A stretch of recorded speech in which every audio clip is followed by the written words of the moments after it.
Chapter 1461 to 1470। मानव जाति बंजर युग में प्रमुख जातियों में से एक है। हमारी शैतान जाति में दुनिया पर हावी होने की महत्वाकांक्षा है।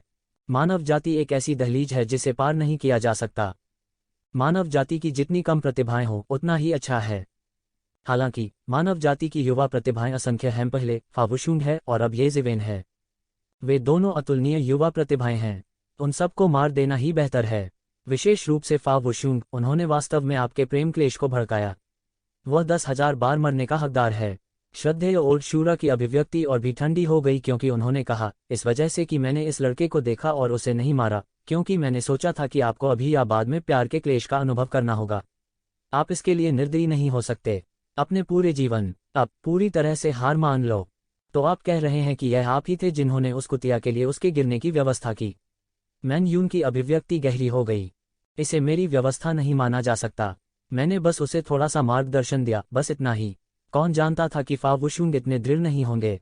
यह देखा जा सकता है कि आपके लिए उनकी भावनाएं ईमानदार नहीं हैं। यदि आप दुनिया पर राज करना चाहते हैं और दानव क्षेत्र की पहली महिला सम्राट बनना चाहते हैं तो यह एक ऐसी बाधा है जिसे पार करना मुश्किल है। श्रद्धेय पुराने शूरा ने जारी रखा। मैन यून की अभिव्यक्ति अच्छी नहीं थी। उसकी विशाल छाती ऊपर नीचे हो रही थी, मानो वह अपने गुस्से को दबा रही हो। उसकी भावनाओं के साथ किसी और ने इस तरह से खिलवाड़ किया था, भले ही दूसरा पक्ष वह पूर्वज था जिसका उसने हमेशा सम्मान किया था। उसका गुस्सा दबा नहीं जा सका। क्या आप नाराज हैं? यदि आप एक लड़की नहीं होती तो मैं सोचती कि आप असुर दानव राजा के पुनर्जन्म हैं। कबीले को आपसे बहुत उम्मीदें हैं। यह संसार शांतिपूर्ण नहीं है और कई अशांत धाराएं छिपी हुई हैं। हमारा असुर वंश आकाश में उड़ सकता है या इस दुनिया में बादलों से गिर सकता है। यह आपकी पीढ़ी पर निर्भर करता है, या दूसरे शब्दों में यह आप पर निर्भर करता है। आपकी पीढ़ी के लिए ज्यादा समय नहीं बचा है। असुर दानव राजा के पुनर्जन्म और जीवन और मृत्यु की वापसी के साथ आपकी साधना एक उच्च स्तर पर पहुंच गई है। मैं पहले ही महासंकट की सांसों को सूंघ चुका हूं। एक महान क्लेश जिससे हमारा शाही परिवार भी बच नहीं पाएगा निकट है और हमारे कबीले की आशा आप पर है, इसलिए हम हारने का जोखिम नहीं उठा सकते हैं। उद्धरण चिन्ह। हमारा असुर वंश आकाश में उड़ सकता है या इस दुनिया में बादलों से गिर सकता है, यह आपकी पीढ़ी पर निर्भर करता है। दूसरे शब्दों में यह आप पर निर्भर करता है। आपकी पीढ़ी के लिए ज्यादा समय नहीं बचा है। महान असुर शरीर के पुनर्जन्म और जीवन और मृत्यु की वापसी के साथ आपकी साधना उच्च स्तर पर पहुंच गई है। मैं पहले से ही एक बड़ी आपदा की आभा महसूस कर सकता हूं। एक बड़ी आपदा जिससे हमारा शाही परिवार भी नहीं बच सकता, वह आसन है। इन विरोधियों के बिना मैं शिखर पर कैसे पहुंच सकता हूं? अच्छा, यह अच्छा है कि आप इसे समझ सकते हैं। महान असुर शरीर अजेय है। असुर दानव राजा एक बार दुनिया पर हावी होने के लिए इस शरीर पर निर्भर थे। आपको भी अजेयता का यह विश्वास होना चाहिए। भविष्य में मैं युवा पीढ़ी के मामलों में दखल नहीं दूंगा। जब तक उनके पीछे के बूढ़े हस्तक्षेप नहीं करते तब तक मैं हस्तक्षेप नहीं करूंगा। यह देखकर कि मान यून ने यह समझ लिया था, श्रद्धेय पुराने शूरा ने बहुत राहत महसूस की। मान यून, कबीले को नीचा मत दिखाओ। तुम्हें पता है कि अगर तुम कबीले को नीचा दिखाओगे तो क्या होगा। मैं समझता हूँ श्रद्धेय पुराने शूरा। मैं खेती करने के लिए असुर नर्क में प्रवेश करना चाहता हूँ। मैन यून ने कहा, आपको इसके माध्यम से सोचना होगा। असुर नर्क में खेती करना मृत्यु का मार्ग है। यहाँ तक हमारे कबीले के कई शीर्ष प्रतिभाएं वहां गिर गई हैं। श्रद्धेय पुराने शूरा ने कहा, तो क्या हुआ? अगर मैं वास्तव में शासक बनना चाहता हूं तो यह एक ऐसा रास्ता होगा जो पहले कभी नहीं देखा गया। मैं खतरे से क्यों डरूंगा? मैन यून ने बेहोश होकर कहा, अच्छा, अगर ऐसा है तो मैं आपके लिए आवेदन करने के लिए कबीले में वापस जाऊंगा। श्रद्धेय पुराने शूरा ने कहा। अल्पविराम। दूसरी तरफ ये ज़िवेन श्रद्धेय पुराने शूरा की धारणा सीमा से बचने के लिए संघर्ष कर रही थी। वह उत्सुकता से समझ सकता था कि श्रद्धेय पुराने शूरा की धारणा सीमा भयानक रूप से बड़ी थी। ये ज़िवेन ने हजारों मील तक उड़ान भरी, इससे पहले कि वह मुश्किल से यह महसूस कर पाता कि उसने श्रद्धेय पुराने शूरा की धारणा सीमा को छोड़ दिया है। जैसा कि पुराने असुर ने कहा था, उसके पास जल्दी जाने के अलावा कोई विकल्प नहीं था क्योंकि उसने पुराने असुर की हत्या के इरादे को भांप लिया था। बूढ़ा असुर बहुत भयानक था। हालांकि मैन यून मौजूद था, लेकिन वह इस बात की गारंटी नहीं दे सकता था कि अगर बूढ़ा असुर उसे फिल्टर करना शुरू कर देता है तो बूढ़ा असुर अचानक कोई चाल नहीं चलेगा। मानव जाति और दानव जाति के बीच की शिकायतों के बारे में बहुत कुछ कहने की आवश्यकता नहीं थी। अचानक किसी की हत्या कर देना बहुत सामान्य बात थी। कहने के लिए और कुछ नहीं था।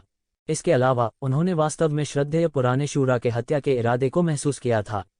यदि उसने नहीं छोड़ा तो उसे संदेह था कि वह श्रद्धेय पुराने शूरा द्वारा मारा जा सकता है। इसकी भी प्रबल संभावना थी।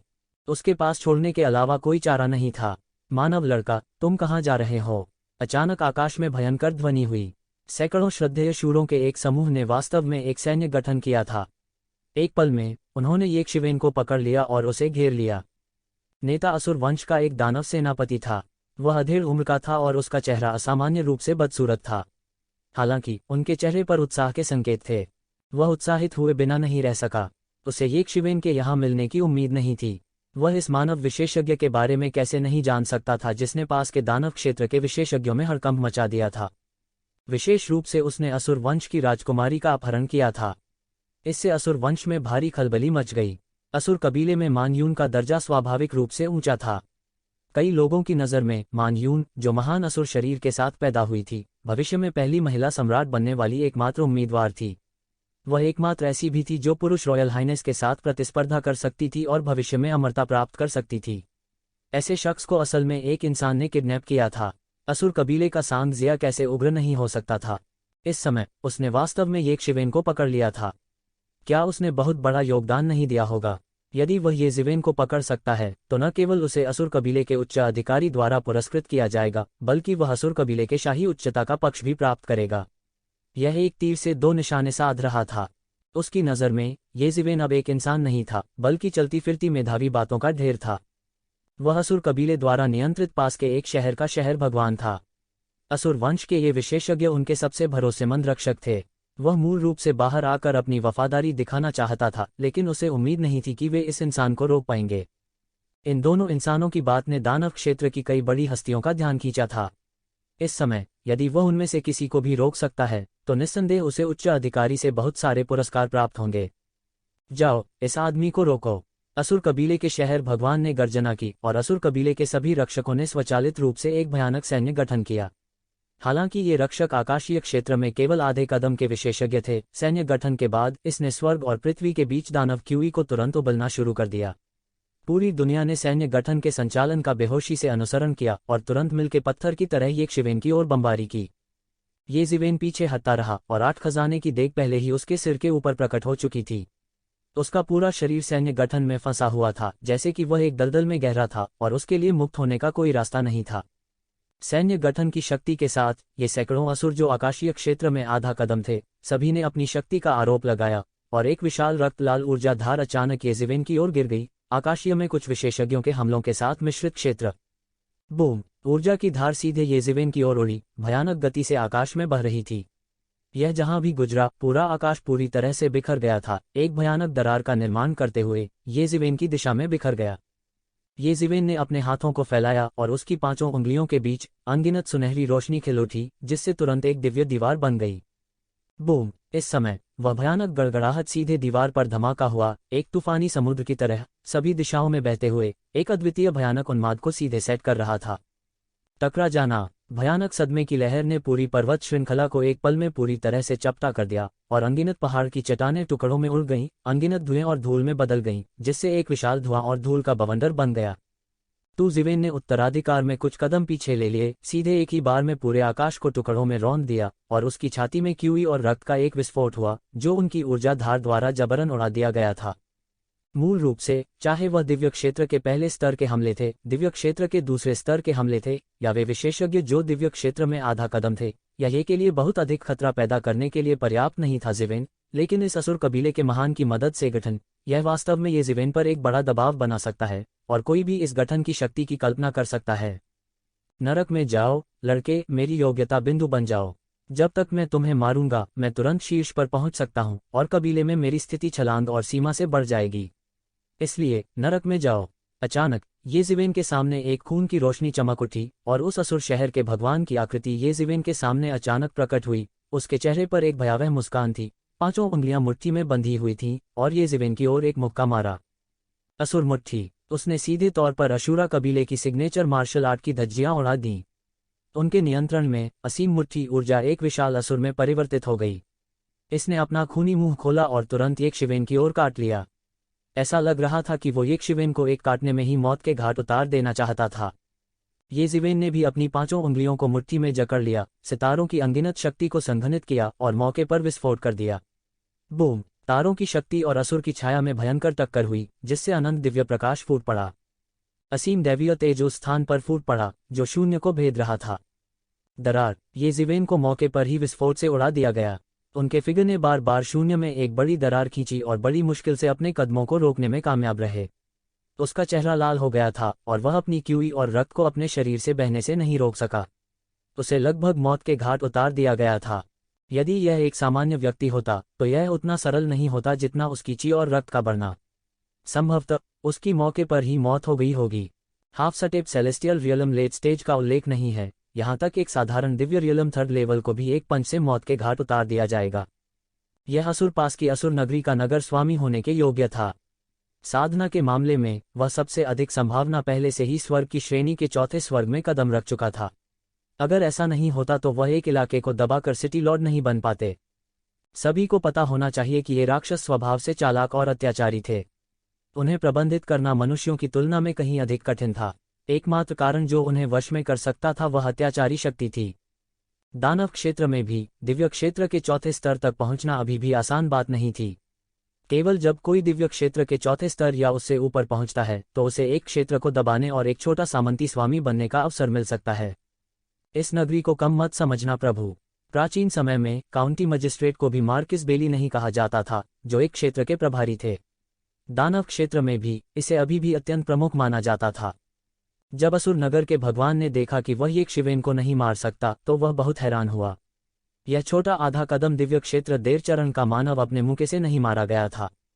इस समय उन्होंने अंततः इस अफवाह पर विश्वास किया कि येज़िवेन ने पहले बड़ी संख्या में दानव विशेषज्ञों का नरसंहार किया था, जिसमें बड़ी संख्या में आकाशीय क्षेत्र के दानव विशेषज्ञ भी शामिल थे। मूल रूप से यह सिर्फ एक अफवाह थी। भले ही वह दिव्य क्षेत्र में था, जब उसने दिव्य क्षेत्र के चौथे स्तर में कदम रखा तो उसके और साधारण दिव्य क्षेत्र के बीच एक बड़ा अंतर था। यह दिव्य क्षेत्र प्रारंभिक चरण और दिव्य क्षेत्र मध्यवर्ती चरण के बीच का अंतर था। इस तरह के अंतर को बिल्कुल भी नहीं बनाया जा सकता था, इसलिए भले ही एक शिवेन मरा नहीं था, यह उसे आश्चर्यचकित करने के लिए काफी था। येज़िवेन ने असुर शहर भगवान की असुर की मुट्ठी की शक्ति को अभी अभी पचाया था। इस समय असुर वंश के रक्षकों द्वारा गठित असुर सेना एक बार फिर एक शिवेन की ओर कुचली गई।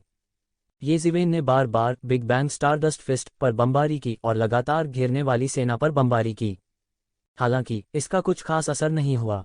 सैन्य गठन न केवल सभी असुरों की शक्ति को एक साथ इकट्ठा करने में सक्षम था, बल्कि यह प्रत्येक असुर को प्राप्त शक्ति को वितरित भी कर सकता था। हाँ, यह बेकार है। आप कितने भी मजबूत क्यों न हो, आप सैन्य गठन को नहीं तोड़ सकते। असुर जनजाति का नगर नेता हंसा। येज़िवेन ने अपने दांतों को भींच लिया और सैन्य गठन द्वारा लाई गई भारी शक्ति को सहन करना जारी रखा। रक्तलाल धारा ने 8 खजाने वाले ब्रह्मांड कालड्रॉन द्वारा उत्सर्जित खजाने प्रकाश पर बमबारी जारी रखी। यहाँ तक कि 8 खजाने वाले ब्रह्मांड द्वारा उत्सर्जित खजाना प्रकाश कालड्रॉन भी चटकने लगा। यह एक शिवेन की रक्षा के लिए नीचे नहीं लटक सकता था। ये भयानक दरारें बमबारी द्वारा बनाई गई थीं। Boom boom boom. खून के रंग की ऊर्जा ने लगातार 8 खजानों के स्वर्ग और पृथ्वी के कालड्रॉन पर बमबारी की, जिससे यह एक दर्दनाक भनभनाहट की आवाज निकली।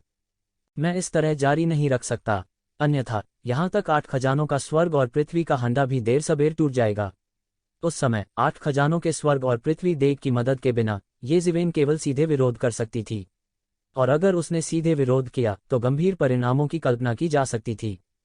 चूंकि आप में से प्रत्येक को समान रूप से शक्ति वितरित कर सकते हैं, तो मैं सीधे महान गठन पर बमबारी करूंगा जब तक कि यह उस सीमा तक न पहुंच जाए जिसे आप में से प्रत्येक सहन नहीं कर सकता। येज़िवेन ने इस समय उपहास किया। इस समय असुर कबीले का शहर भगवान दूर नहीं येज़िवेन को अतुलनीय गर्व के साथ देख रहा था। उनका कोई कदम उठाने का इरादा भी नहीं था। उसकी राय में उसके निजी गार्ड येज़िवेन को मारने के लिए काफी थे। उसे स्वयं करने की कोई आवश्यकता नहीं थी। येज़िवेन ने अपना मुंह खोला और अनगिनत दानव आभा एक बार फिर उसके द्वारा अवशोषित कर ली गई। उसका पूरा पेट तुरंत फूल गया। बूम। उसके मुंह में अनगिनत क्यूई राक्षस आभा के साथ मिश्रित होकर ऊर्जा की धारा में बदल गई और सीधे मौके पर बमबारी की। साहस बम। पुची पुची पुची। येज़िवेन के युआन क्यूई बम द्वारा बनाई गई ऊर्जा की धारा सीधे सैन्य गठन पर विस्फोट करती है। यह एक तोप की तरह था जो पूरे सैन्य गठन में फट गया। ऊर्जा की इस धार के सामने असुर जनजाति के निजी रक्षकों को चीखने की भी फुर्सत नहीं थी कि वे खून के धुंध के बादलों में बदल गए और मौके पर ही विस्फोट हो गया। फिर भयानक ऊर्जा बिल्कुल भी धीमी नहीं हुई और सीधे असुर सिटी मास्टर की ओर बढ़ी। टकराना। असुर वंश के शहर भगवान ने अपने हाथ फैलाए और इस ऊर्जा की धार को सिर पर ले लिया। उसके शरीर को तुरंत सैकड़ों मील दूर उड़ा दिया गया, हवा में सैकड़ों मील की विशाल शक्ति को खींचकर सीधे हवा में एक बड़ी दरार को चीरते हुए। उसके दोनों हाथ एक झटके में बुरी तरह क्षत विक्षत हो गए। ऊर्जा की धार सीधे उसके बचाव के माध्यम से टूट गई थी और उसके मांस को फाड़ दिया था। येज़िवेन के स्पिरिट बम के हमले ने सैन्य गठन को तोड़ दिया। मौके पर ही सेना की पूरी फॉर्मेशन खुल गई। हालांकि यह सैन्य गठन प्रत्येक व्यक्ति के हमलों को सहन कर सकता था, इस मामले में प्रत्येक व्यक्ति के सहनशक्ति की डिग्री काफी सीमित थी और यह भी सुनिश्चित कर सकता था कि यह सैन्य गठन टूट न जाए। लेकिन उसी समय, क्योंकि इस सैन्य गठन के सदस्य मुख्य रूप से अर्धचरण दिव्य क्षेत्र में लोगों का एक समूह थे, वे साधारण हमलों का सामना करने में सक्षम हो सकते थे, लेकिन येज़िवेन का हमला अचानक कई बार मजबूत हो गया। स्पिरिट बॉम्ब की शक्ति बेहद भयानक थी, इसलिए यह अचानक उनकी क्षमता की ऊपरी सीमा को पार कर गया। कई लोगों के तो मौके पर ही परखच्चे उड़ गए। सैन्य गठन के संरक्षण के बिना व्यक्तिगत ताकत और भी महत्वहीन थी। कई असुर जो ऊर्जा की धारा के सामने अवरुद्ध थे, मौके पर रक्त धुंध के एक बादल में विस्फोट हो गए। उनके पास वापस लड़ने की शक्ति नहीं थी और उनके पास चीखने का समय भी नहीं था।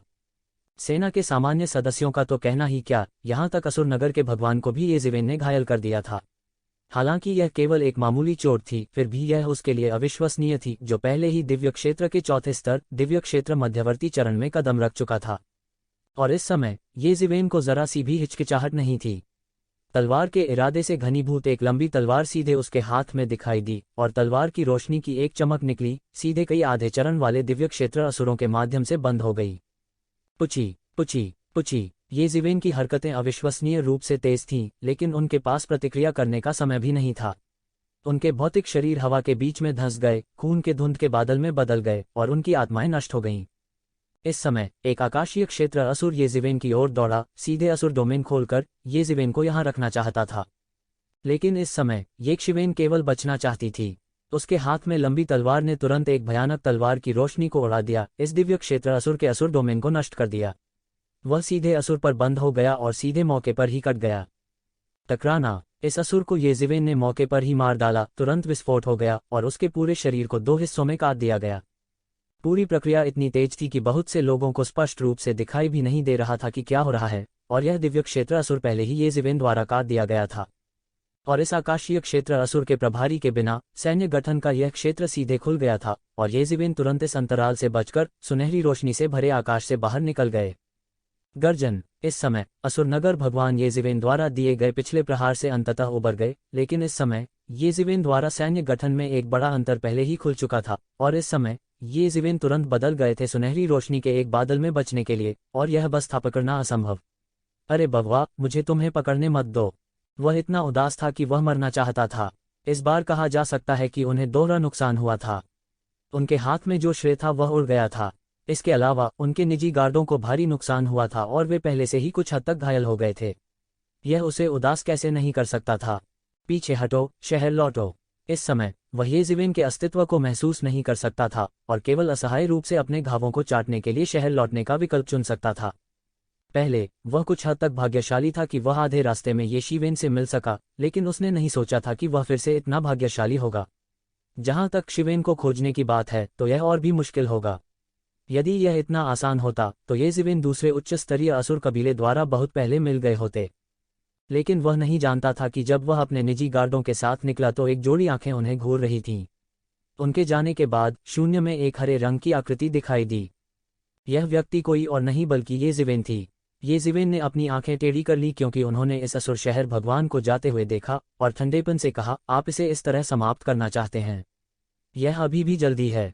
पहले वह पुराने असुर की हत्या के इरादे से डर गया था और फिर असुर कबीले की इस टीम द्वारा घात लगाकर हमला किया गया, जिससे वह बहुत दुखी हुआ, खासकर जब वह पुराने असुर से डर गया था। उसके लिए वह लगभग मर गया। उसे विश्वास था कि बूढ़ा असुर अवश्य ही उसे मारकर मारने का दुस्साहस करेगा। अभी अभी ऐसा लगा कि वह चला गया था, लेकिन वास्तव में वह बिल्कुल भी नहीं बचा। वह बस एक तरफ दुबक गया। अब जबकि वह अर्धचरण दिव्य क्षेत्र के अंतिम चरण में प्रवेश कर चुका था, उपयुक्त प्रशिक्षण के बिना थोड़े समय में पार करना असंभव था और उसने इस असुर नगर भगवान को निशाना बनाया था। चूंकि वह क्रेडिट पॉइंट्स के लिए अपने जीवन का आदान प्रदान करना चाहता था, तो वह अपनी मृत्यु की मांग कर रहा था और उसकी मृत्यु का पछतावा नहीं होगा। केवल 1 साल से थोड़ा अधिक समय बचा था, यह बहुत जरूरी था और उसके पास एक अपरंपरागत विधि, दिव्य क्षेत्र को चुनने के अलावा और कोई विकल्प नहीं था। उसे 1 वर्ष के भीतर दिव्य क्षेत्र में प्रवेश करने का रास्ता खोजना था। असुर वंश के पास के शहर में असुर नगर भगवान ठंडे चेहरे के साथ शहर लौट आए। इस समय पूरे शहर में राक्षस थोड़े चुप थे। वे नहीं जानते थे कि असुर नगरी भगवान को बाहर किस तरह का झटका लगा था। हालांकि असुर नगर भगवान के शरीर पर कोई चोट नहीं थी, फिर भी हर कोई देख सकता था कि वह कुछ गड़बड़ है। उनके पीछे लगे पर्सनल गार्ड्स का एक बड़ा हिस्सा गायब था। उन्होंने बड़ी संख्या में लोगों को खोया था। यहाँ तक जो अभी भी वहां थे, उन सभी के शरीर पर अपेक्षाकृत गंभीर चोटें थीं। जो लोग ये ज़िवेन के युआन क्यूई बम से सीधे नहीं टकराए थे, वे तत्काल गंभीर रूप से घायल हो गए थे, भले ही वे किनारे पर ही थे। असुरों के शहर के भगवान ने ही अपने हाथों को ये ज़िवेन से उड़ाया था। ऐसी चोटों के साथ वह बहुत ही कम समय में लगभग ठीक हो गया। हालांकि अन्य इतने भाग्यशाली नहीं थे। यह कहा जा सकता है कि लगभग सभी के शरीर पर चोटें थीं, क्योंकि सेना ने सभी चोटों को समान रूप से वितरित किया था। हालांकि सीधे तौर पर हमले का सामना करने वाले व्यक्तिगत गार्डों ने अधिकांश शक्ति को सीधे बोर कर दिया और सीधे मौके पर खून की धुंध में बदल गए। बाकी लोगों ने भी अधिकांश चोटों को समान रूप से साझा किया। इस समय यह कहा जा सकता है कि वे सीधे मौके पर गंभीर रूप से घायल हो गए। अगर असुरों के शहर के भगवान वहां देखरेख करने के लिए नहीं होते, तो शायद ये ज़िवेन अकेले ही उनका वध कर देते। हालांकि भले ही वे बहुत जिज्ञासु थे, फिर भी इन राक्षसों ने पूछने की हिम्मत नहीं की। किसी को पता होना चाहिए कि ये राक्षस मानव जाति की तुलना में बहुत अधिक अत्याचारी थे। यदि उन्होंने असुर नगरी भगवान को क्रोधित कर दिया और उसने उन सबको मार डाला, तो उनके पास रोने की भी जगह नहीं होगी। हालांकि इस शहर पर असुर वंश का शासन था, लेकिन यह सिर्फ असुर वंश का ही नहीं था जो इस पर शासन करता था। अन्य कुलों के विशेषज्ञ भी थे। असुर नगरी भगवान के लिए ऐसा लग रहा था कि उनकी सारी परेशानियां खत्म हो रही हैं। हालांकि जिस चीज की उन्हें उम्मीद नहीं थी, वह यह थी कि वास्तव में उनकी मुसीबतें अभी अभी आई थीं। उसने पाया कि जब से उसने येक्षिवेन पर घात लगाकर हमला किया था, ऐसा लग रहा था कि उसे येक्षिवेन ने निशाना बनाया था। चाहे वह बाहर गया हो या जब उसके मातहत बाहर गए हों, तो येज़िवेन उन पर घात लगाकर हमला करेगा। धीरे धीरे उन्हें पता चला कि उनके मातहत इस शहर को नहीं छोड़ सकते, क्योंकि एक बार जब उन्होंने इस शहर को छोड़ दिया तो उनके सामने सिर्फ मौत थी। यहाँ तक जब उन्होंने व्यक्तिगत रूप से कार्रवाई की, तब भी वह बेकार थी। असुर शहर के भगवान का सामना करना पड़ रहा था जिसने व्यक्तिगत रूप से कार्रवाई की थी। भले ही येज़िवेन उसका विरोधी नहीं था, उसके लिए यह पूरी तरह से संभव था कि वह सकुशल बच जाए। बिल्कुल भी दबाव नहीं था, इसलिए इसने बहुत बुरी स्थिति पैदा कर दी। आम लोग स्वतंत्र रूप से अंदर और बाहर जा सकते थे, लेकिन जब तक उसके लोग बाहर जाते थे, वे निश्चित रूप से येज़िवेन द्वारा घात लगाए बैठे थे। इसलिए उनके पास व्यक्तिगत रूप से टीम का नेतृत्व करने के अलावा कोई विकल्प नहीं था। हालांकि अगर वह व्यक्तिगत रूप से टीम का नेतृत्व करते तो भी यह बेकार था, क्योंकि येक्षिवेन फिर भी आएंगे। इससे उसे यह भी महसूस हुआ कि येक्षिवेन एक पागल कुत्ते की तरह है जो उससे नफरत करता है। जब तक येक्षिवेन उसे देखती, येक्षिवेन दौड़ पड़ती। हालांकि जिस चीज ने उसे उदास किया वह यह था कि जब भी येक्षिवेन उस पर घात लगाता, उसे भारी नुकसान होता। जल्द ही उनके लगभग सभी निजी गार्ड खो गए। वास्तव में यह अज्ञात था कि उसे अपने निजी रक्षकों को इस पैमाने पर इकट्ठा करने में कितने साल लगे थे।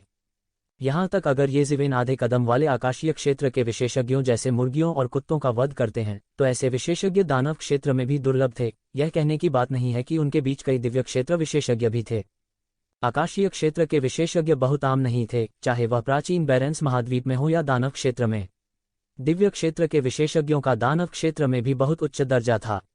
जब तक उनके पास कोई अन्य विकल्प नहीं था, उन्हें अन्य दानव विशेषज्ञों पर बिल्कुल भी भरोसा करने की आवश्यकता नहीं थी।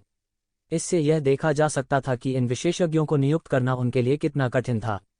आखिरकार वह भी अभी दिव्य लोक के चौथे स्तर पर चढ़ा था। उसके पास उस तरह का भारी फायदा नहीं था। वह अब दिव्य क्षेत्र शिखर विशेषज्ञ नहीं था जो दानव क्षेत्र में प्रसिद्ध था।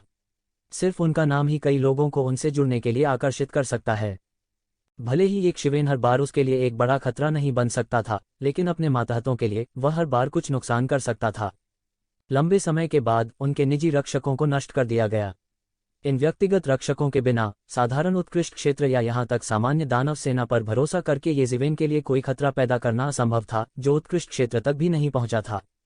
बहुत जल्द वह एक अकेला सेनापति बन गया, और कई लोगों ने यह भी सुना कि एक विशेषज्ञ उसे विशेष रूप से निशाना बना रहा था, इसलिए वे उसके पास आने को बिल्कुल तैयार नहीं थे। उसके निजी रक्षकों के नष्ट हो जाने के बाद वह केवल इसे स्वयं करने का विकल्प चुन सकता था। उन्होंने कई जवाबी हमले भी किए, लेकिन यह बेकार रहा। ऐसा लगता था कि येक्षिवेन की आंखें थीं। वह वास्तव में दानव जाति की आंतरिक जानकारी जान सकता था। येक्षिवेन पर घात लगाने का कोई तरीका नहीं था। यह स्थिति आधे साल तक बनी रही। असुर नगरी प्रभु से अब और न रहा गया। उसने एक बार येशिवेन पर घात लगाकर हमला किया था। इस बार येशिवेन को पकड़ा गया। दोनों पक्षों में भीषण युद्ध छिड़ गया। येशिवेन को लगभग पीट कर मार डाला गया था। अंत में उसने डेमन विंग्स की बेहतर गति पर भरोसा किया और अंत में बच निकला। लेकिन जल्द ही असुर नगरी भगवान को लंबे समय तक खुशी नहीं हुई। उसे पता चला कि येशिवेन फिर से वापस आ गई है। समय अंतराल केवल एक दिन का था और वह लगभग ठीक हो गया था। असुरों के शहर के भगवान ने भी येशिवेन को ठहरने के लिए एक बड़ी कीमत चुकाई।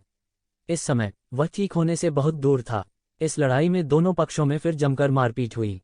तो येशिवेन की युद्ध शक्ति कम नहीं हुई। इसके विपरीत पहले की तुलना में उसकी युद्धक शक्ति बढ़ गई थी। उसके बाद समय समय पर येशिवेन असुरों के शहर भगवान से परेशानी की तलाश में आती थी, और वह यह जानकर उदास था कि हर बार येशिवेन के फिर से प्रकट होने पर उसकी ताकत बढ़ जाएगी।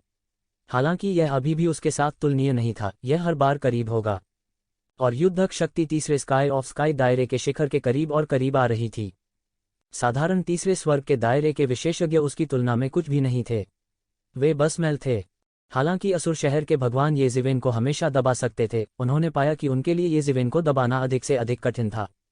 एक और साल बाद तक, हालांकि वह अभी भी येशिवेन के साथ लड़ाई में मुश्किल से ही जीत हासिल कर सका था, वह अब उसे पूरी तरह से दबा नहीं सकता था। उसे गंभीर रूप से घायल करना तो दूर की बात है। पिछली कुछ लड़ाइयों में येशिवेन पूरी तरह से पीछे हटने में सक्षम थी। हालांकि वह अभी भी उसे हरा नहीं सका। असुर नगर भगवान के लिए यह पहले से ही काफी चौंकाने वाला था। शुरुआत में असुर शहर के भगवान येशिवेन के क्रेडिट पर एकाधिकार करना चाहते थे, इसलिए उन्होंने येशिवेन के मामले की रिपोर्ट नहीं की। लेकिन जल्द ही उसने पाया कि वह येशिवेन को पूरी तरह से दबा नहीं सकता था। इसके विपरीत इस बच्चे से निपटना अधिक से अधिक कठिन हो गया। कभी कभी येशिवेन उसे गंभीर रूप से घायल भी कर सकती थी। हालांकि ऐसी स्थितियां दुर्लभ थीं, यह एक बहुत ही खतरनाक संकेत था। इसलिए उन्होंने निर्णायक रूप से असुर वंश के उच्च अधिकारी को इस मामले की सूचना दी। जल्द ही असुर वंश के उच्च अधिकारी उग्र हो गए। यह येशिवेन बहुत ही बदतमीज थी। उन्होंने वास्तव में उनके असुर कबीले के शहर में गुस्ताखी करने का साहस किया। जल्द ही उन्होंने एक छापेमारी की व्यवस्था की। इस छापे में येशिवेन, जिसने असुर शहर के भगवान से शुद्धिकरण के लिए बुलाने की उम्मीद नहीं की थी, को एक बड़ा नुकसान हुआ। आकाश के दायरे के सातवें आसमान के कई अत्याचारी आकाओं का सामना करते हुए येशिवेन लगभग तुरंत ही गंभीर रूप से घायल हो गए थे। वापस लड़ने के लिए कोई जगह नहीं थी। अंत में वह पीछा से छुटकारा पाने के लिए निर्णायक रूप से दानव पंखों पर निर्भर हो गया। इस बार चोट को ठीक होने में पूरे 10 दिन और 10 रातें लगीं। यहां तक उनकी फीनिक्स पुनर्जनन तकनीक की शक्ति के साथ इसमें अभी भी 10 दिन और 10 रातें लगीं। चोट कितनी गंभीर थी, यह देखने के लिए काफी था। तब से, हालांकि असुर शहर के भगवान ने स्वामी को कई घात लगाने के लिए आमंत्रित किया, यह बेकार था। ऐसा लगता है कि येशिवेन ने स्मार्ट बनना सीख लिया है। कोई चारा उसे हिला नहीं सकता था, और ये उस्ताद यहाँ हर समय नहीं रह सकते थे, वे ही निकल सकते थे। इतनी जल्दी येशिवेन का सामना करने के लिए अकेले असुर शहर के भगवान बन गए। उसके बाद सभी कुछ और बार लड़े। येशिवेन पीछे हटने के साथ साथ और भी निश्चिंत हो रहा था। इस वजह से दानव जाति के कई विशेषज्ञ उनकी ओर आकर्षित हुए। यहाँ तक पड़ोसी शहर से दानव जाति के शहर भगवान भी आकर्षित हुए थे। वे सभी यह देखना चाहते थे कि मानव कबीले का कौन सा विशेषज्ञ वास्तव में असुर कबीले के शहर भगवान को इस हद तक मजबूर कर सकता है। पलक झपकते ही 1.5 साल बीत गया। शाही दरबारी संघर्ष का समय भी निकट था। यह असुर नगर पिछले 1 साल में अधिक से अधिक समृद्ध हो गया था। बहुत से लोग यह देखना चाहते थे कि मानव जाति के विशेषज्ञ किस प्रकार के होते हैं।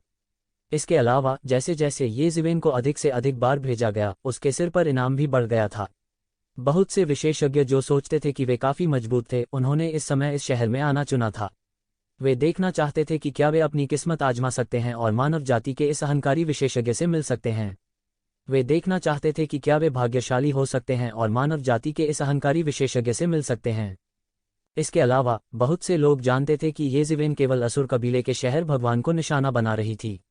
जब तक दूसरे लोग उसे उकसाते नहीं, तब तक कोई समस्या नहीं होती। इसलिए कई शैतान विशेषज्ञ मस्ती देखने आए थे। उनका जीवन काल लंबा था, तो कुछ सालों तक मजा देखना कुछ भी नहीं था। इस संबंध में असुर नगरी भगवान ने रोना चाहा, लेकिन उनके आंसू नहीं निकले। क्या यह आवश्यक था? क्या यह सिर्फ एक घात नहीं था? क्या उसे मौत के घाट उतारना जरूरी था? यह बस एक अप्रत्याशित आपदा थी। केवल 1 वर्ष से अधिक समय में उनके निजी रक्षकों का पूरी तरह से सफाया कर दिया गया था। इसके अलावा कोई भी उनके साथ शामिल होने को तैयार नहीं था। आखिरकार एक बार जब वे शामिल हो गए तो यह ग्रिम रीपर द्वारा लक्षित किए जाने के बराबर था। हालांकि ये ज़िवेन असुरों के शहर के भगवान से निपट नहीं सकी, लेकिन उनसे निपटने के लिए यह काफी था। इसलिए उसके बाद कोई भी असुर नगर भगवान के निजी रक्षकों में शामिल नहीं होना चाहता था। इसलिए उनके निजी रक्षकों को केवल कानून घोषणा क्षेत्र और यहाँ तक उत्कृष्ट दायरे के राक्षसों से भी भरा जा सकता था। इन राक्षसों ने असुर शहर भगवान के सम्मान को अस्वीकार करने की हिम्मत नहीं की, जो दिव्य क्षेत्र के चौथे स्तर पर थे।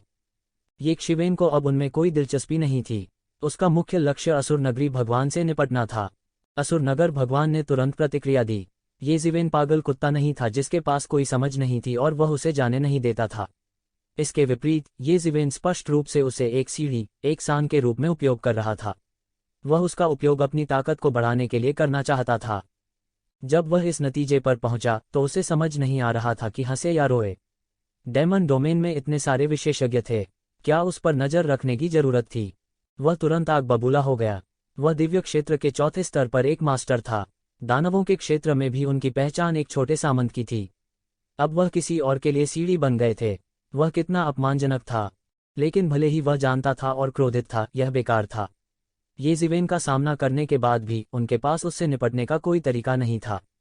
हालांकि एक शिवेन उसे हरा नहीं सका, लेकिन वह उसके हाथों से बच निकलने में सफल रहा। यह अपने आप में सबसे विडंबनापूर्ण संकेत था। वह दिव्य क्षेत्र के चौथे स्तर पर एक मास्टर, आधे कदम वाले स्वर्गीय दायरे के योद्धा के लिए कुछ नहीं कर सकता था। यह कोई आश्चर्य नहीं था कि वह केवल एक सीढ़ी के रूप में इस्तेमाल किया जा सकता था। असुरों द्वारा शासित इस नगर में विगत एक वर्ष से मानव योद्धाओं के निरंतर प्रकट होने के कारण इसने विभिन्न कुलों के अनेक विशेषज्ञों को आकर्षित किया था। सब इकट्ठे हो गए। इन लोगों के बीच एक पतित देवदूत की उपस्थिति को थोड़ा अचानक माना जाता था। आखिरकार फॉलन एंजल विशेषज्ञ शायद ही कभी दानव डोमेन में चले, इसलिए यह अभी भी उनके लिए एक बहुत ही दुर्लभ चीज थी। हालांकि उस स्थिति में जहां विभिन्न कुलों के विशेषज्ञ झुंड में आए, यह कुछ भी नहीं था। ये ज़िवेन कई दानव विशेषज्ञों से घिरी हुई थी। उनकी आभा छुपाने की तकनीक पहले ही एक अत्यंत गहन क्षेत्र में पहुंच चुकी थी। सामने खड़ा भी होता तो पहचान में नहीं आता। इसके अलावा उसने अपना कुछ रूप भी बदल लिया था, जिससे वह एक पौराणिक पतित परी की तरह लग रहा था। वह अतुलनीय रूप से सुंदर था और आम लोग उसके बारे में इस दिशा में सोच भी नहीं सकते थे। वह कई बार असुर सिटी मास्टर के आश्चर्यजनक हमलों से बचने में सक्षम था, क्योंकि वह एक पतित देवदूत में बदल गया था और इस शहर में छिप गया था जिस पर असुर सिटी मास्टर का शासन था। असुर सिटी मास्टर ने जब बड़ी चाल चली थी तो उसे अपनी आंखों से देखा था। वह आसानी से कैसे घात लगाकर हमला कर सकता था। वर्ष के पूर्वार्ध में केवल उस समय घात लगाकर हमला किया गया था क्योंकि असुर नगर भगवान को संदेह था कि कोई गद्दार है। इसलिए वह एक शिवेन पर घात लगाने के लिए अकेले ही निकल गया। तो ज़िवेन को बिना तैयारी के पकड़ा गया था। ये ज़िवेन मौके पर ही गंभीर रूप से घायल हो गई और भाग निकली। फिर जब असुर नगरी भगवान ने शुद्धिकरण का आह्वान किया तो उन्होंने किसी को कुछ नहीं बताया। उसने फिर से सीधे ये शिवेन पर घात लगाकर हमला किया और लगभग उसे मार डाला। दिव्य क्षेत्र का एक विशेषज्ञ उसे भगाने के लिए पर्याप्त था और वह शायद बचने में भी सक्षम न हो। आकाशीय क्षेत्र के 7वें स्तर के कुछ विशेषज्ञों की तो बात ही छोड़ दें। तथ्य यह है कि वह उस समय भागने में सक्षम था, कमोबेश उसकी किस्मत के कारण। यदि यह दिव्य क्षेत्र के 7वें स्तर पर एक मास्टर के लिए नहीं था जिसने गलती से एक दोष प्रकट किया और उसे बचने का रास्ता दिया, तो वह शायद अंदर फंस गया और मर गया। वर्तमान ये ज़िवेन के लिए आकाशीय क्षेत्र के 7वें स्तर का गुरु अभी भी बहुत शक्तिशाली था। यहाँ तक दिव्य क्षेत्र के 6ठे स्तर का गुरु भी उसके लिए बहुत शक्तिशाली था। इससे निपटने का कोई तरीका ही नहीं था। उसके बाद असुर नगर के भगवान को और भी यकीन हो गया था कि उनके शहर में किसी ने ये ज़िवेन को जानकारी लीक कर दी थी। एक गद्दार था, अन्यथा ऐसा नहीं होता। बात बस इतनी थी कि उसने कभी सपने में भी नहीं सोचा था कि ये ज़िवेन का शहर में कोई गद्दार नहीं है, बल्कि वह शहर में था। इसलिए भले ही उसने शहर को कई बार सील कर दिया और किसी को भी प्रवेश करने या छोड़ने की अनुमति नहीं दी, और यहाँ तक किसी को भी संदेश भेजने की अनुमति नहीं दी, फिर भी वह अंत में ये ज़िवेन पर सफलतापूर्वक घात लगाने में विफल रहा। उनके लिए यह भी एक बहुत ही निराशाजनक बात थी, और ये ज़िवेन के लिए 1.5 साल जल्दबाजी में बीत गए थे। उसके लिए इसका वास्तव में क्या मतलब था? वह बहुत स्पष्ट था कि इंपीरियल कोर्ट स्ट्रगल शुरू होने वाला था और वह अभी भी इस दानव दायरे में फंसा हुआ था। असुर नगरी भगवान की तुलना में वे ही अधिक निराश अनुभव करने वाले थे। इस वर्ष में उसने पहले से ही दिव्य क्षेत्र के पहले स्तर पर 20 राक्षसों, दिव्य क्षेत्र के दूसरे स्तर पर 10 राक्षसों और दिव्य क्षेत्र के तीसरे स्तर पर 5 राक्षसों को मार डाला था। अब उसके पास केवल एक चीज की कमी थी, वह दिव्य क्षेत्र के चौथे स्तर पर एक दानव था। और दिव्य क्षेत्र के चौथे स्तर पर यह राक्षस मौलिक कारण था कि वह इस दानव क्षेत्र में पूरी तरह से फंस गया था। यदि वह कबीले के भगवान द्वारा दिए गए कार्य को पूरा नहीं कर पाता तो वह जाने में सक्षम नहीं होता। फिर इंपीरियल कोर्ट स्ट्रगल उसके लिए एक असाधारण आशा होगी। शायद कबीले भगवान के अच्छे इरादे थे। कबीले के भगवान का इरादा बहुत ही सरल था, जो कि उनकी रक्षा करना था। वह अभी भी बहुत छोटा था, केवल 200 साल का था। इंपीरियल कोर्ट स्ट्रगल में भाग लेने के लिए अभी भी उसके लिए बहुत जल्दी थी। यहाँ तक अगले कुछ 100 वर्षों में वह भाग लेने के लिए पर्याप्त से अधिक होगा। घबराने की बिल्कुल जरूरत नहीं थी। ऐसी प्रतिभा की खेती के लिए उन सभी की अपनी योजनाएं और रणनीतियां थीं। यह कोई ऐसी चीज नहीं थी जिसकी तुलना साधारण छोटी ताकतों से की जा सके। लेकिन केवल ये ज़िवेन ही जानता था कि वह 1 मिनट के लिए भी प्रतीक्षा नहीं कर सकता था। हुआ मैंधान अभी भी उसका इंतजार कर रही थी। उसके पास बिल्कुल भी अतिरिक्त समय नहीं था। उसे यथाशीघ्र प्राचीन फीनिक्स क्षेत्र में जाना था, और अपनी वर्तमान शक्ति के साथ 1 वर्ष के बाद भी उसकी नींव अतुलनीय रूप से गहरी थी, और उसने दिव्य क्षेत्र के चौथे स्तर के विशेषज्ञों को एक सान के रूप में उपयोग करने का साहस भी किया। लेकिन वह स्वयं बहुत स्पष्ट था कि वह अभी भी बहुत दूर था आकाशीय के चौथे स्तर की युद्ध शक्ति क्षेत्र, राज्य, देश, प्रदेश, और इस वजह से वह इस असुर नगर भगवान को मारने में सक्षम नहीं था, जो दिव्य क्षेत्र के चौथे स्तर पर था। वह जानता था कि यदि वह दिव्य क्षेत्र में कदम रखता है तो उसे इस असुर शहर भगवान को हराने या यहाँ तक मारने में सक्षम होना चाहिए। लेकिन वह यह भी समझता था कि सामान्य लोगों के लिए दिव्य क्षेत्र का स्वर्ग का प्रतिकार पहले से ही एक आपदा थी जिसमें जीवित रहने के 10 में से 9 मौके थे। लेकिन उसके लिए दिव्य क्षेत्र का स्वर्ग का प्रतिशोध वास्तव में एक आपदा थी जिसमें बचने का कोई मौका नहीं था।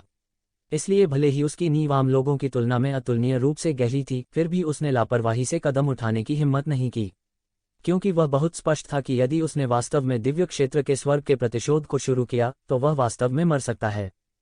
स्वर्ग का प्रतिशोध उसके विरुद्ध प्रतीत हो रहा था, उसे जीवित रहने का कोई अवसर नहीं दे रहा था। वह केवल खुद पर भरोसा कर सकता था। केवल जब वह पूरी तरह से तैयार था तभी वह दिव्य क्षेत्र के स्वर्ग के प्रतिशोध को ट्रिगर कर सका। दिव्य क्षेत्र का स्वर्ग का प्रतिशोध वास्तव में बहुत भयानक था। अभी वह केवल इस क्षेत्र को छूने के करीब था, लेकिन वह पहले से ही स्वर्गीय मार्ग के अस्पष्ट दबाव को महसूस कर सकता था। इंपीरियल कोर्ट स्ट्रगल, ये ज़िवेन ने अपनी मुट्ठी कसकर पकड़ ली। यदि वह दिव्य क्षेत्र में कदम नहीं रख सका तो वह इस असुर नगर भगवान को मारने में सक्षम नहीं होगा जो दिव्य क्षेत्र के चौथे स्तर पर था। तब वह इंपीरियल कोर्ट स्ट्रगल को बिल्कुल भी पकड़ नहीं पाएगा।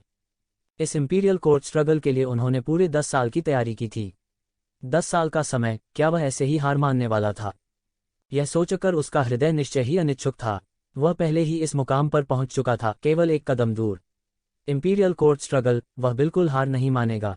अगर यह वास्तव में काम नहीं करता है तो मैं केवल जोखिम उठा सकता हूं, ये ज़िवेन ने दांत पीसते हुए कहा। और इसी क्षण अचानक सड़क पर अचानक शोर सुनाई दिया। हालांकि यह गली मूल रूप से बहुत शोरगुल वाली थी, लेकिन इस समय यह शोर अचानक दर्जनों गुना बढ़ गया। शोर सीधे आसमान की ओर बढ़ रहा था। तो ज़िवेन ने मुड़कर असुर शहर के पहरेदारों की एक टीम को देखा। वे 2 पंक्तियों में पंक्तिबद्ध थे। वे कई 100 मानव दासों के एक दल का मार्गरक्षण कर रहे थे। वे उनकी ओर चल रहे थे। रास्ते में तरह तरह के श्राप लगातार सुनाई दे रहे थे। इन असुर नगर रक्षकों ने समय समय पर अपने चाबुक भी निकाल लिए। इन मानव दासों के शरीर पर बेरहमी से कोड़े मारे। पा पा पा मांस को कोड़े मारे जाने की आवाजें सुनी जा सकती थीं। ये मानव दास सभी दुबले और क्षीण थे, जैसे कि वे अत्यंत कुपोषित हों। ऐसा लगता था कि उनकी ताकत भी किसी तरह की दुष्ट तकनीक द्वारा पूरी तरह से अवशोषित कर ली गई है। इस समय उनके पास विरोध करने की बिल्कुल भी ताकत नहीं थी। वे केवल अपने दांत पीस सकते थे और इसे सहन कर सकते थे। भले ही वे मर गए हों, वे आवाज नहीं करना चाहते थे। इस समय इन मनुष्यों के प्रति सड़क पर राक्षसों का रवैया बेहद विभत्स था और उनकी आंखें भी तिरस्कार से भरी थीं। राक्षसों को अभी भी मनुष्यों से बहुत घृणा थी, विशेष रूप से ये राक्षस जो अहंकारी थे और सोचते थे कि वे एक जाति हैं जो स्वर्ग पर शासन करेंगे। उनके अलावा अन्य जातियां सभी नीच जातियां थीं। अब भी कोई अपवाद नहीं था। जरा भी फर्क नहीं पड़ा। मानव जाति के बीच दासों का उल्लेख नहीं। डेमन डोमेन और प्राचीन बैरेंस महाद्वीप के बीच पिछले युद्धों में अब तक भी प्राचीन बैरेंस महाद्वीप की ओर जाने वाले कई रास्ते थे। 2 नस्लों के बीच संघर्ष अंतहीन थे और रुकने का कोई इरादा नहीं था। चाहे वह दानव क्षेत्र हो या प्राचीन बैरेंस महाद्वीप, उन्होंने बड़ी संख्या में एक दूसरे को बंदी बना रखा था और राक्षसों के हाथों में कई मानव बंदी भी थे। आमतौर पर इन मानव विशेषज्ञों ने अपनी सारी शक्ति शैतानी तकनीक से चूस ली होगी और फिर खानों को खदान में भेज दिया जाएगा। क्योंकि भले ही इन मानव विशेषज्ञों की ताकत चूस ली गई हो, फिर भी उनके पास केवल अपने भौतिक शरीर के साथ बहुत ताकत थी। वे खनन में अच्छे थे, इसलिए वे जीवित रहने में सक्षम थे। फिर भी वे अभी भी दानव क्षेत्र में असामान्य रूप से गरीब थे। यह दृश्य देखकर यक्षिवेन की आंखें तुरंत लाल हो गईं। ये सभी मानव विशेषज्ञ थे जो पिछले युद्धों में पकड़े गए थे। दूसरे शब्दों में, वे मानव जाति के नायक भी थे। अब वे ऐसी स्थिति में आ गए थे और मानव जाति उन्हें बचाने में बिल्कुल भी असमर्थ थी। जल्दी करो और छोड़ो, तुम नीच गुलाम, नहीं तो मैं तुम्हें मौत के घाट उतार दूंगा। इस समय आशुरा जनजाति के एक दल के नेता ने मानव जनजाति के एक बिजलीघर को थप्पड़ मार दिया जो हिल नहीं सकता था। कुछ देर बाद बिजलीघर गुल हो गया। खेती शक्ति के संरक्षण के बिना मानव जनजाति के ये बिजलीघर अच्छी शारीरिक खेती होने के बावजूद ज्यादा ताकत नहीं लगा सकते थे। लंबे समय तक भोजन के बिना उनकी जीवटता अभूतपूर्व रूप से कमजोर थी। धत्तेरी की, येज़िवेन ने अपने दांत पीस लिए और लाल आंखों से धीरे से कहा। आसपास के कई शैतानों ने एक के बाद एक तालियां बजाईं, खासकर जब से वे एक अत्याचारी स्वभाव के साथ पैदा हुए थे। इसलिए जब उन्होंने रक्त और मृत्यु को देखा तो वे उत्साहित हुए बिना नहीं रह सके। विशेष रूप से ये मानव योद्धा गुलामों के रूप में उनके हाथों में पड़ गए थे। इन मानव योद्धाओं के चेहरे पर जरा भी बदलाव नहीं आया जब उन्होंने अपने साथियों को पीट पीट कर मार डाला। ऐसा लग रहा था जैसे वे इससे सुन्न हो गए हों। हर दिन हर पल ऐसे लोग थे जो शैतान जाति की यातना को सहन नहीं कर सके और मर गए। उन्होंने इस तरह की चीज को कई बार देखा था, इसलिए वे इसके प्रति स्तब्ध थे और उन्हें कुछ भी महसूस नहीं हुआ। वास्तव में वे अब केवल चलती फिरती लाशों का ढेर थे, इसलिए उनके पास अधिक विचार नहीं थे। येज़िवेन की आंखें लाल थीं। उसने अपनी मुट्ठियां कसकर भींच लीं और उसके नाखून उसके मांस में गहरे धंस गए थे। क्या ये नीच मानव दास पास की खदानों में खनन नहीं कर रहे हैं? वे उन्हें इस समय यहाँ क्यों लाए हैं? उन्हें अपने शहर में चलने देना हमारे शहर को प्रदूषित कर रहा है। वे केवल सुअरों और कुत्तों से जुड़े रहने के लायक हैं। मुझे नहीं पता, उन्हें शहर में चलने देना उनका सम्मान है। अरे तुम नहीं जानते, लेकिन मैं जानता हूँ। तुम्हारे लिए उन्हें डांटना बेकार है।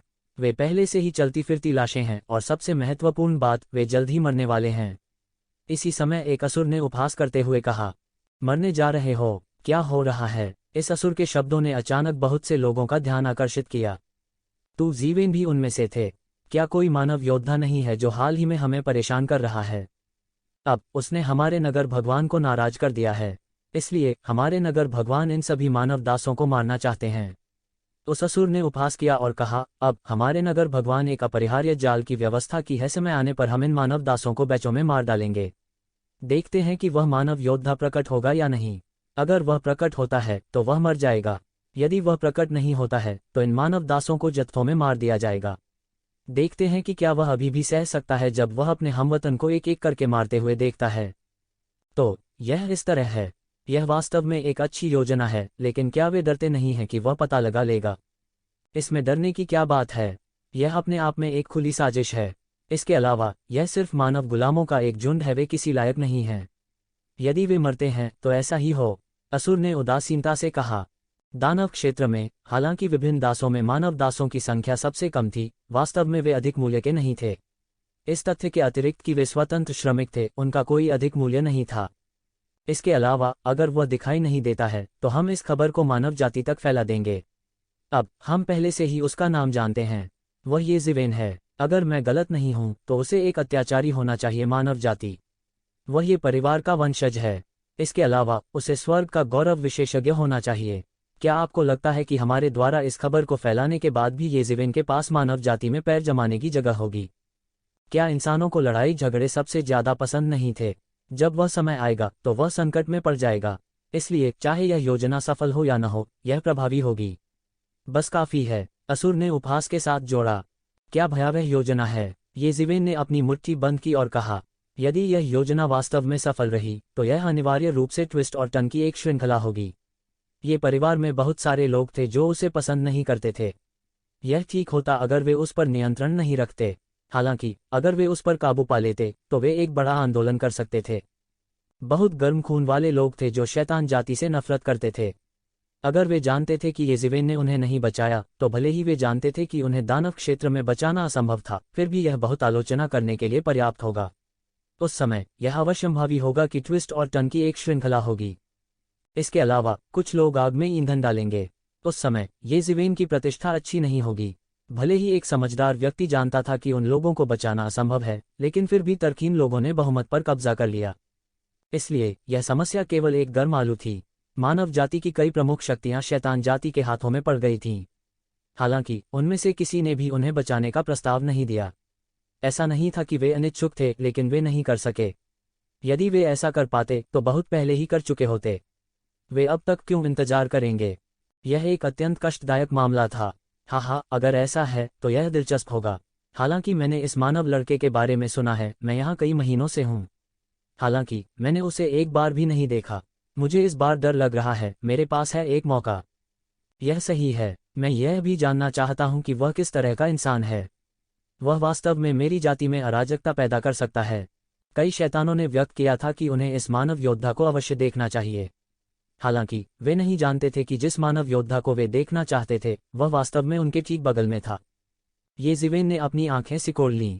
यह योजना वास्तव में भयावह थी।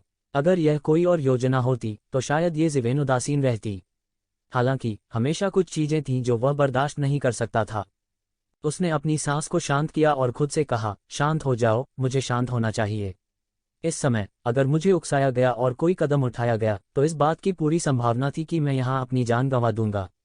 भले ही डेविल रेस ने ये खबर ये फैमिली तक फैला दी हो, यह कोई बड़ी बात नहीं होगी। ज्यादा से ज्यादा कुछ लोग मेरी निंदा करेंगे। हालांकि इसमें कुछ मोड़ और मोड़ होंगे। यह अंततः शांत हो जाएगा। एक कदम उठाने के परिणामों की तुलना में यह अभी भी काफी बेहतर था। इन मानव दासों को सीधे शहर के बाहर ले जाया गया। इस समय कई शैतानों ने उनका पीछा किया। उन्होंने भी इस मामले के बारे में सुना था और देखने के लिए शहर के बाहर गए थे। वे इस मामले के बारे में पहले से ही जानते थे और ये शिवेन के संभावित आगमन की प्रतीक्षा कर रहे थे। हालांकि उन्हें रोका नहीं गया। शायद वे इसे रोकना ही नहीं चाहते थे। उन्होंने समाचार को अवरुद्ध कर दिया। वास्तव में वे जितना बड़ा हंगामे का इंतजार नहीं कर सकते थे उतनी ही अधिक एक शिवेन के आगमन को आकर्षित करने की संभावना थी। अब बहुत से लोगों का मानना कि शहर में जासूस थे जो ये ज़िवेन के संपर्क में थे। इसलिए उन्होंने शहर में तथाकथित जासूसों को ये ज़िवेन को खबर बताने के लिए और फिर ये ज़िवेन को कार्रवाई करने के लिए आकर्षित करने के लिए इतना बड़ा हंगामा किया। यही वास्तविक परम लक्ष्य था। हालांकि यह एक खुली साजिश थी। उन्होंने इस रणनीति को जनता के सामने प्रचारित किया। इससे कोई फर्क नहीं पड़ता था कि आप जानते थे या नहीं। ये ज़िवेन ने उनका पीछा नहीं किया। उसे डर था कि वह हमला किए बिना नहीं रह पाएगा। वह ज्यादातर मामलों में पूर्ण शांति बनाए रख सकता था, लेकिन इसका मतलब यह नहीं था कि यह पूर्ण शांति थी। जल्द ही शहर के बाहर से शैतानों के जयकारे और उपहास की आवाज आने लगी। फिर खून की रोशनी का एक धमाका आसमान में उड़ गया। एक चौंकाने वाली नाराजगी के साथ कई रक्त ऊर्जाएं आकाश में उड़ गईं। ये शिवेन ने गुस्से में अपनी मुट्ठियां भींच लीं और उसके हाथ कांप रहे थे।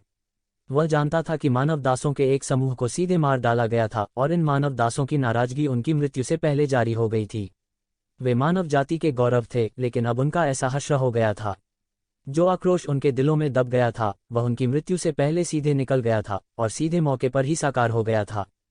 प्राचीन युद्ध क्षेत्रों में ऐसी मृत भूमि बनाना आसान था। ऐसा इसलिए था क्योंकि दसियों हजारों, सैकड़ों हजारों या यहाँ तक कि सैकड़ों हजारों नाराज आत्माओं के बाद भी आक्रोश से भरी मृत्यु हो गई। उनकी नाराजगी ने दुनिया के यिन और यांग को अलग करते हुए सीधे दुनिया को ढक लिया। कई क्रोधी आत्माएं जो दुनिया में बिखर गई थीं, बनी रहीं और यहाँ तक दुर्भावनापूर्ण आत्माओं में विकसित हो गईं। बेशक आधार यह था कि इससे निपटने वाला कोई नहीं था। ये परिवार के शैतान मार्ग जैसी जगह में, हालांकि बड़ी संख्या में स्वामी हर पल आक्रोश से भरे हुए मरते थे, यहाँ अनगिनत स्वामी बैठे थे। यहाँ तक अगर एक दुर्भावनापूर्ण आत्मा वास्तव में एक दुर्भावनापूर्ण आत्मा में विकसित हो जाती है तो इसे केवल सीधे उनके द्वारा ही मारा जा सकता है। गुलामों के इस समूह को मार दिए जाने के बाद लगभग 1 घंटे बाद शहर के बाहर जयकारों का एक और धमाका हुआ और कुछ नाराजगी आसमान में उड़ गई। मुझे हमला करने के लिए मजबूर मत करो। ये ज़िवेन ने अपने दांत पीस लिए, अपनी मुट्ठी भींच ली और कहा। उसके नाखून उसके मांस में गहराई तक धंस गए थे और खून बहने लगा था। उनके अत्याचारी शरीर की डिग्री के साथ यह अप्रत्याशित रूप से खरोंच हो गया था। ये देखा जा सकता था कि एक शिवेन कितना गुस्से में थी। 1 और घंटे के बाद शहर के बाहर जयकारों का एक और धमाका हुआ। इस समय शहर के लगभग सभी शैतान, बड़े और छोटे, देखने के लिए बाहर गए और उत्साह से चिल्लाए। शहर के सैकड़ों हजारों शैतान पागल होने लगे, जैसे एक कार्निवाल पार्टी में एक पागल आदमी और औरत। इस समय ये ज़िवेन भी बाहर गई थी, क्योंकि इस समय शहर के लगभग सभी शैतान देखने के लिए बाहर गए थे। यदि केवल वह अंदर होता तो यह बहुत अधिक स्पष्ट होता। जब वह बाहर गया तो खंदक द्वारा पूरा निष्पादन मैदान लोगों की 3 परतों के अंदर और 3 परतों के बाहर लोगों से घिरा हुआ था। सौभाग्य से, हालांकि हर कोई नहीं देख सकता था, वे निष्पादन मैदान के अंदर की स्थिति को देखने के लिए दिव्य विचारों का उपयोग कर सकते थे। ये ज़िवेन के दिव्य विचार स्वाभाविक रूप से बह गए और उन्होंने देखा कि पूरा निष्पादन मैदान सामान्य असुर कबीले के सैनिकों से भरा हुआ था। अशूरा जनजाति के सामान्य सैनिकों के अलावा मानव जनजाति के कई दास भी उनके साथ भावहीन होकर खड़े थे। मैदान के बीच में कई मानव जनजाति दास घुटने टेके हुए थे। उनके पीछे आशुरा जनजाति के कई जल्लाद थे जो फांसी देने की तैयारी कर रहे थे। दृश्य खूनी गंध से भर गया था और लाशें नहीं थीं। निष्पादित मानव कबीले के दासों को मौके पर सीधे खंदक में फेंक दिया गया। यह खाई कोई साधारण नदी नहीं थी, बल्कि बहुत मजबूत संक्षारक खाई थी। यदि कोई शैतान विशेषज्ञ भी इसमें गिर जाता है तो वह बहुत ही कम समय में सीधे हड्डियों में जीर्ण हो जाता है। बचने की कोई संभावना नहीं थी। जल्द ही यह निष्पादन का समय था। कुछ मानव कबीले के गुलामों के बीच कुछ हंगामा हुआ जिन्हें मार डाला जाने वाला था, लेकिन असुर कबीले के जल्लादों द्वारा उन्हें जल्दी से दबा दिया गया। समय खत्म हो गया है, निष्पादित करें, इसे करें। अचानक आशुरा जनजाति के एक दल के नेता ने कहा। फिर आशुरा जनजाति के जल्लाद फांसी देने के लिए तैयार थे। समय पूर्ण हुआ, आइए निष्पादन शुरू करें। अचानक असुर वंश के एक कप्तान ने अपना मुंह खोला और कहा। फिर असुर वंश के कई जल्लाद फांसी देने के लिए तैयार हुए। असुर वंश के जल्लादों ने अपने हाथ खड़े कर दिए और अपनी तलवारों से काटने ही वाले थे। हुश, एक धरती को चकनाचूर कर देने वाली तलवार क्यूई तुरंत विशाल आकाश में घुस गई। वे शैतान जो मूल रूप से देख रहे थे लेकिन इस स्वॉर्ड क्यूई के रास्ते में अवरुद्ध थे, उन पर सीधे बमबारी की गई। पफ पफ पफ, जहां कहीं भी यह तलवार क्यूई गुजरी, इसने सीधे एक खूनी तूफान खड़ा कर दिया। तलवार क्यूई द्वारा सीधे बमबारी करने वाले ये शैतान मौके पर ही चिल्ला उठे। फिर उन पर बमबारी की गई और रक्त के धुंध के द्रव्यमान में बदल दिया गया, जिसे रक्त प्रकाश के द्रव्यमान द्वारा अवशोषित कर लिया गया। यह तलवार क्यूई शैतानों के पीछे से सीधे मौत के घाट पर मक्खन के माध्यम से गर्म चाकू की तरह बमबारी करती है। इसने सीधे एक विशाल खाली क्षेत्र को साफ कर दिया जो एक खूनी तूफान से भरा हुआ था। सीधे एक रास्ता साफ करने के बाद यह स्वॉर्ड क्यूई सीधे उन जल्लादों की ओर जा गिरी। टकराना टकराना टकराना, उन जल्लादों पर भी तलवार क्यूई ने एक पल में बमबारी की और एक के बाद एक विस्फोट किया। इन सब का वर्णन करने में काफी समय लगा, लेकिन वास्तव में यह केवल एक पल में हुआ। लगभग एक पल में मैदान पर स्थिति नाटकीय रूप से बदल गई। उन जल्लादों को सीधे बम से मौत के घाट उतारने के बाद कई शैतान विशेषज्ञों ने प्रतिक्रिया व्यक्त की। किसी ने फांसी के मैदान पर हमला किया। हालांकि अधिक विशेषज्ञ अचानक उत्साहित हो गए क्योंकि उन्हें अंततः एहसास हुआ कि इस समय कोई व्यक्ति लोगों को बचाने के लिए निष्पादन मैदान पर हमला करेगा। इस बार उनके निशाने के अलावा और कौन हो सकता है? ये ज़िवेन। उनमें से कई लंबे समय से यहाँ थे, लेकिन ये ज़िवेन हमेशा दिखाई देते थे और रहस्यमय तरीके से गायब हो जाते थे। उन्होंने केवल उसका नाम सुना था, लेकिन उसे कभी व्यक्तिगत रूप से नहीं देखा था। उन मानव दासों के लिए जिन्हें मार डाला गया था, उनकी राय में यह कोई बड़ी बात नहीं थी।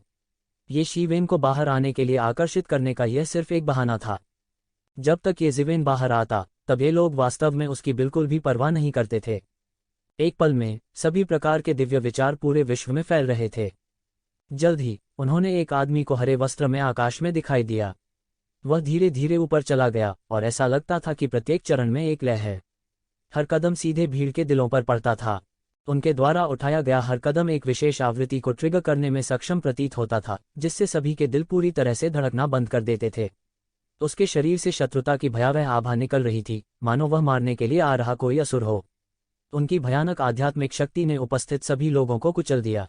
मौजूद सैकड़ों हजारों फीन रेस विशेषज्ञ वास्तव में अकेले उसकी आभा से पूरी तरह से दब गए थे। मैंने कहा, मुझे एक कदम उठाने के लिए मजबूर मत करो। पूरा अमला मैदान खामोश था। हर कोई सहमा हुआ लग रहा था। कमीने, स्वर्ग के टीयर के अंतिम चरण में एक मानव आधा कदम इतना अहंकारी होने का साहस करता है। अचानक एक शैतान दौड़ विशेषज्ञ ये ज़िवेन की उपस्थिति के सदमे से सबसे पहले जागा। वह तुरंत गुस्से से दहाड़ा। वह स्वर्ग क्षेत्र का विशेषज्ञ था। इस समय वह केवल शर्मिंदा और नाराज था। उसने कभी नहीं सोचा था कि वह स्वर्ग के क्षेत्र में एक प्रतिष्ठित विशेषज्ञ वास्तव में एक मानव योद्धा से भयभीत होगा जो स्वर्ग के क्षेत्र में आधा कदम था। यह बस एक बड़ा अपमान था। हालांकि उसने ये ज़िवेन के बारे में लंबे समय से अफवाहें सुनी थीं, अफवाहें सिर्फ अफवाहें थीं। चाहे कुछ भी हो, उसने विश्वास करने से इनकार कर दिया। उसे मार डालो, उसके टुकड़े टुकड़े कर दो, मैं उसे जिंदा खाने जा रहा हूं। अचानक पहले के बाद दूसरे शैतानों ने एक के बाद एक प्रतिक्रियाएं दीं। वे सभी अपने दिल में शर्म और झुंझलाहट की भावनाओं को निकालने के लिए जोर जोर से श्राप देने लगे। वे वास्तव में एक मानव योद्धा से भयभीत थे। सैकड़ों हजारों शैतान जोर जोर से कोसने लगे। आवाजें इतनी तेज थीं कि लगता था कि इस दुनिया की सारी आवाजें डूब गई हैं। बनने वाली ध्वनि तरंगें तेज और मजबूत थीं, तूफानी लहरों की तरह दुनिया को हरा रही थीं। लेकिन इस समय सैकड़ों हजारों शैतानों ने येशिवेन को मारने के लिए आगे कदम नहीं बढ़ाया। शायद वे रास्ता साफ करने के लिए अपनी तलवार क्यूई का उपयोग करने की येशिवेन की कार्रवाई से भयभीत थे, या शायद वे सभी महसूस कर रहे थे कि येशिवेन वैसे भी मरने वाला था, इसलिए उन्हें खुद ऐसा करने की आवश्यकता नहीं थी। सभी जानते थे कि असुर नगरी भगवान ने यहाँ एक अपरिहार्य जाल बिछा रखा है। कई लोगों ने अनुमान लगाया कि वह बिल्कुल नहीं आएंगे। आखिरकार अगर उसने यह जानकारी हासिल की होती और फिर भी आता, तो वह बहुत मूर्ख होता। कम से कम उनकी डेविल रेस में वह एक मूर्ख होगा। केवल एक मूर्ख ही यहाँ आना पसंद करेगा यदि उसका सिर किसी दरवाजे में फंस गया हो। लेकिन साथ ही उन्हें उम्मीद थी कि येशिवेन आएंगे, जिसने एक बहुत ही विरोधाभासी मानसिकता बनाई। वे येशिवेन के आने का इंतजार कर रहे थे और साथ ही उन्हें लगा कि वह बिल्कुल नहीं आएगा। कई लोगों के विचार में मानवदासों का निष्पादन उन्हें थोड़ा खुश करने का एक साधन था। येशिवेन की गति धीमी लग रही थी, लेकिन यह वास्तव में बहुत तेज थी। लगभग एक पल में वह पहले ही निष्पादन मैदान के केंद्र में पहुंच चुका था। ये जल्लाद येशिवेन के लिए बिल्कुल भी मेल नहीं खाते थे और पहले ही उसकी तलवार क्यूई से सीधे गला घोंट दिया गया था। और जिस समय येशिवेन फांसी के मैदान के केंद्र में दिखाई दी, एक विशाल खून से रंगी सरनी अचानक आकाश में दिखाई दी, जिसने पूरी जगह को पूरी तरह से ढक दिया। गड़गड़ाहट। संपूर्ण सरनी एक निश्चित प्राकृतिक कानून के अनुसार काम कर रही थी। अचानक येशिवेन ने महसूस किया कि उन मानव दासों का खून जिन्हें पहले मार डाला गया था, साथ ही उन शैतानों का खून जो उसके द्वारा पहले मारे गए थे, धीरे धीरे उबलने लगे और धीरे धीरे पूरे व्यूह को भरना शुरू कर दिया। पूरी व्यूह से अंतहीन जबरदस्ती निकल रही थी और यह येशिवेन के शरीर पर जोर से गिरा, मानो वह उसके पूरे शरीर को कुचल देना चाहता हो। उसने ऐसा विचार अचानक सबके मन में आया। येशिवेन, मुझे उम्मीद नहीं थी कि तुम अब भी आओगे। मैं वास्तव में नहीं जानता कि क्या कहूं कि आप मनुष्यों की तथाकथित भावनाएं अच्छी हैं, या मुझे यह कहना चाहिए कि आप मूर्ख हैं। इस समय आकाश से थोड़ी चंचल आवाज आई। तभी एक आकृति सबके सामने प्रकट हुई। यह कोई और नहीं बल्कि पूर्व असुर नगर भगवान थे। अवसाद की पिछली अवधि की तुलना में इस समय असुर नगर भगवान आनंद से भरे हुए थे। आखिरकार उसे इस बड़ी मुसीबत से निजात मिलने वाली थी। इसे एक बड़ी मुसीबत से छुटकारा पाने के रूप में माना जा सकता है। इस तरह का मूड अकल्पनीय रूप से अच्छा था। यह मानव लड़का है जो इतने लंबे समय से आपको इतना सिर दर्द दे रहा है। वह आधा कदम दिव्य क्षेत्र के अंतिम चरण में सिर्फ एक इंसान है। उससे निपटना कितना मुश्किल हो सकता है। मैं वास्तव में नहीं जानता आप बेकार हैं या नहीं। इस समय एक और कर्कश आवाज आई, लेकिन यह एक लंबा महादानव था जो सबके सामने प्रकट हुआ। क्या यह पास के महान दानव शहर का शहर भगवान नहीं है? वह यहाँ क्यों है? इस समय किसी ने इस महान दानव की उत्पत्ति को पहचान लिया। उसने अपने बेहद काले पंखों को अपने पीछे फड़फड़ाया और काफी तिरस्कारपूर्ण लग रहा था। यह तिरस्कार येशिवेन के प्रति था, जो केवल अर्धचरण दिव्य क्षेत्र के अंतिम चरण में था। साथ ही असुर नगरी भगवान के प्रति तिरस्कार भी किया, यहाँ तक कि अर्धचरण दिव्य क्षेत्र के अंतिम चरण में एक बच्चा भी उसे एक हताश स्थिति में धकेल सकता है। वह बहुत अधिक असफल था। 8 शाही दानव कुलों के बीच यह भी कहा जा सकता है कि उनमें से प्रत्येक का आपस में खून का झगड़ा था। वास्तव में यह प्राचीन बेरेंस महाद्वीप में विभिन्न कुलों के साथ झगड़े से छोटा नहीं था। 8 शाही दानव कुलों का उदय अन्य कुलों के खिलाफ एक खूनी अभियान के साथ हुआ। तो खून का झगड़ा कैसे नहीं हो सकता था? हालांकि उन्हें अभी भी प्राचीन बेरेंस महाद्वीप में विभिन्न कुलों के सामने एकजुट माना जाता था, फिर भी वे एक दूसरे के साथ अपने गंदे व्यवहार करते थे। असुर नगरी भगवान ने केवल ठंडी सूंघी और कुछ नहीं बोला। सबसे पहले यह वास्तव में शर्मनाक था कि एक मानव मार्शल कलाकार द्वारा अर्धसटेप सेलेस्टियल दायरे के अंतिम चरण में इस हद तक मजबूर किया जाना था। दूसरे, वह उपहास करता रहा। अर्धचरण दिव्य क्षेत्र का एक सामान्य अंतिम चरण। आपके द्वारा उससे पीड़ित होने के बाद हम इसके बारे में बात करेंगे। उसकी परवाह कौन करता है जब तक वह समझौते का पालन करता है और हमें इस शहर की आय का आधा हिस्सा देता है, यह मामला खत्म हो जाएगा। अचानक एक और शक्तिशाली व्यक्ति शून्य में प्रकट हुआ। यह मूल दानव कबीले का एक भयानक विशेषज्ञ था। उसकी ताकत असुर सिटी मास्टर और ग्रेट फेंट दानव सिटी मास्टर से जरा भी कम नहीं थी। किसी ने इस विशेषज्ञ को पहचान लिया। वह पास में एक सिटी लॉर्ड भी था, लेकिन वह मूल दानव कबीले द्वारा नियंत्रित शहर का सिटी लॉर्ड था। कई लोग और भी चौंक गए। उन्हें उम्मीद नहीं थी कि येशिवेन को खत्म करने के लिए असुर नगर भगवान इतना बड़ा बलिदान देंगे। आकाशीय क्षेत्र के चौथे स्तर तक पहुंचने के बाद, चाहे वह प्राचीन बेरेंस महाद्वीप या दानव डोमेन के विशेषज्ञ हों, वे किसी क्षेत्र को दबाने की पूरी कोशिश करेंगे। यह इसलिए नहीं था कि वे कितने महान थे या वे कितने स्वतंत्र थे। हेवन टीयर के विशेषज्ञों के लिए वे पौराणिक अमरता से केवल एक कदम दूर थे। हालांकि यह कदम 99% अभिजात वर्ग को खत्म कर देगा। उनका एक एक मिनट, एक एक सेकंड समय कीमती था, तो वे इसे यहाँ कैसे गंवा सकते।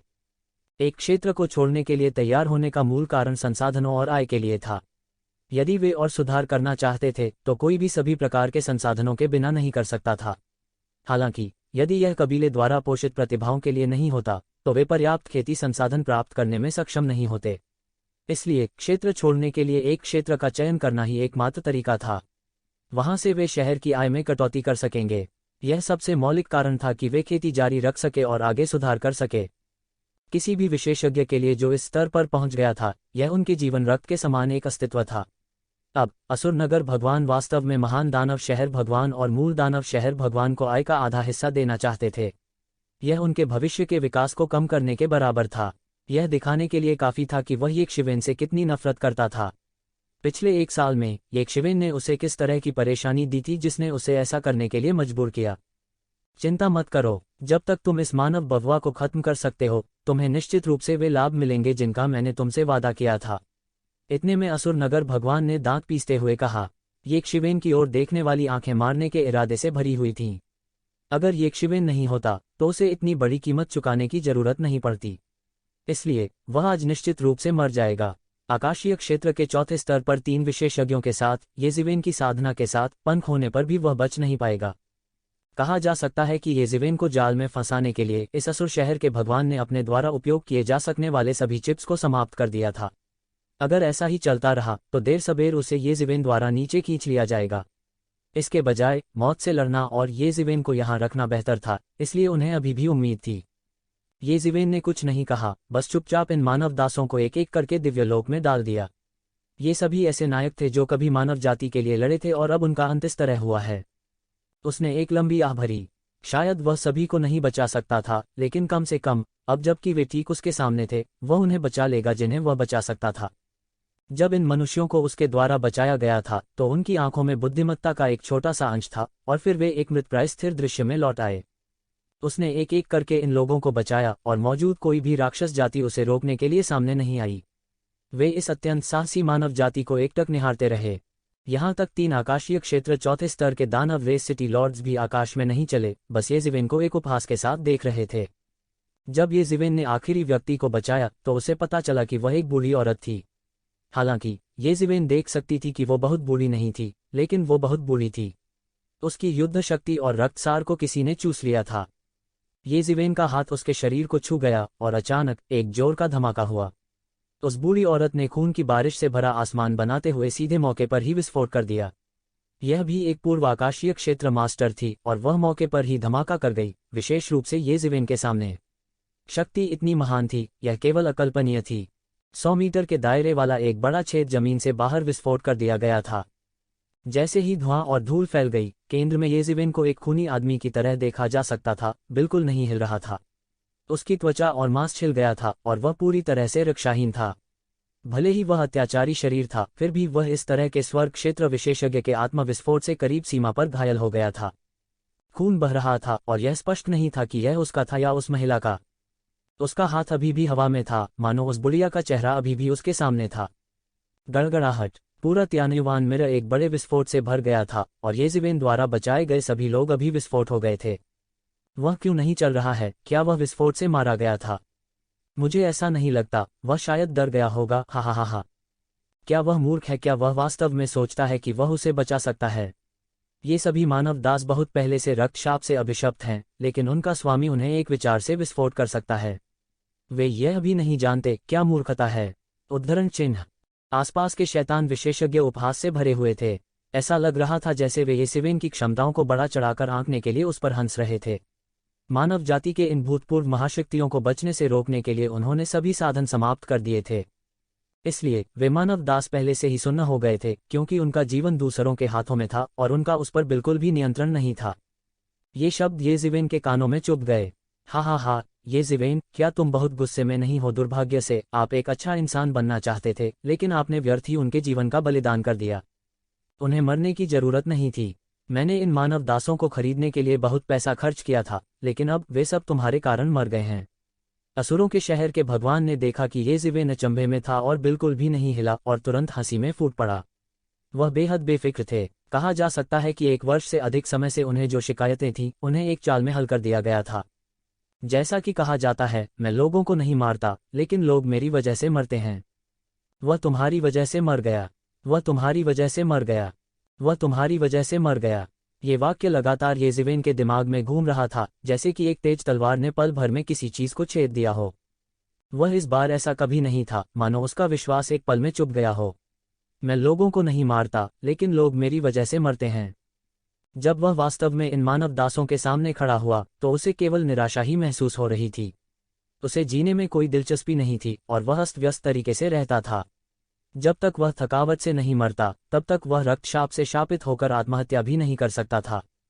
वह एक चलती फिरती लाश की तरह था, शैतान जाति के लिए खदानें खोद रहा था। गंदे आंसुओं की 2 पंक्तियां बह निकलीं, थोड़ा नमकीन स्वाद। कितने साल हो गए थे, कितने साल हो गए थे आंसुओं का स्वाद महसूस किए हुए। इस दुनिया में आने के बाद उनके पास सिर्फ लोहा और खून ही बचा था। आंसू जैसी चीजें विलुप्त होती दिख रही थीं। लेकिन अब वे बेहोश होकर नीचे बह गए। वह मुस्कुरा रही है, वह मुस्कुरा रही है, वह वास्तव में मुस्कुरा रही है। येज़िवेन के मुंह का कोना एक अजीब सी मुस्कान के निशान के साथ चमक उठा। जब वह उस बूढ़ी औरत के सामने खड़ा था तो उसे जरा सी भी जीवंतता महसूस नहीं हुई। केवल एक भारी मौत जैसा सन्नाटा था। हालांकि उसे एक एहसास हुआ उस समय मुस्कुराओ जब वह फट गई। कोई नाराजगी नहीं थी, केवल राहत थी। हाँ, एक तरह की राहत। ट्रू एसेंस के निशान उसके शरीर के चारों ओर घूमने लगे। धीरे धीरे उसके चारों ओर एक विशाल चक्रवात बन गया। धीरे धीरे यह एक तूफान में बदल गया जो आसमान में बढ़ गया। उसके शरीर पर आभा बिना किसी आरक्षण के जारी किया गया था और आधा कदम दिव्य क्षेत्र से संबंधित भयानक आभा ने दर्शकों को तुरंत दबा दिया। इस भयानक आभा से मौजूद शैतान जाति दब गई, एक शब्द भी कहने में असमर्थ, मानो एक भारी पहाड़ उनके दिलों पर दबाव डाल रहा हो। यहाँ तक महान दानव शहर के भगवान और मूल दानव शहर के भगवान ने भी इस समय उनके चेहरे पर सदमे के भाव दिखाए। इस समय उन्हें वास्तव में कुछ एहसास हुआ। येज़िवेन द्वारा असुर शहर के भगवान को इस बिंदु पर मजबूर किया गया था और यहाँ तक उसे मारने के बदले में लाभ का आधा हिस्सा छोड़ना पड़ा था। यह अकारण नहीं था। उनके सामने क्या यह वास्तव में आधा कदम दिव्य क्षेत्र का योद्धा था? बहुत से लोग हैरान थे, विशेष रूप से कई दिव्य क्षेत्र के स्वामी। यदि एक आधा कदम दिव्य क्षेत्र के योद्धा के पास इस तरह की ताकत थी तो वे दिव्य क्षेत्र के स्वामी बस मर जाना चाहिए। मार डालो, हमें मारना चाहिए। इस समय महान दानव शहर के भगवान और मूल दानव शहर के भगवान की आंखें एक मजबूत जानलेवा इरादे से झिलमिला उठीं। वह असुर नगरी भगवान से भी अधिक तीव्र और भयानक था। उन सभी ने सुना था कि असुरों के शहर के भगवान की ऐसी हालत इसलिए हो गई थी क्योंकि उन्होंने येज़िवेन पर घात लगाकर हमला किया था। इससे यह देखा जा सकता था कि वह एक तामसिक व्यक्ति था। यदि उन्होंने ऐसे व्यक्ति को बढ़ने दिया तो क्या भविष्य में उनके जीवित रहने के लिए अभी भी जगह होगी? हालांकि इससे पहले कि वे पहला कदम उठा पाते, आकाश में अंतहीन प्रतिशोध के बादल घनीभूत होने लगे। दमनकारी आभा ने आसपास के राक्षसों के चेहरों में भारी बदलाव ला दिया। वे बहुत से मनुष्यों से कहीं अधिक शक्तिशाली पैदा हुए थे। उनमें से कुछ उत्कृष्ट क्षेत्र में पैदा भी हुए थे और कुछ यहाँ तक कानून घोषणा क्षेत्र में भी थे।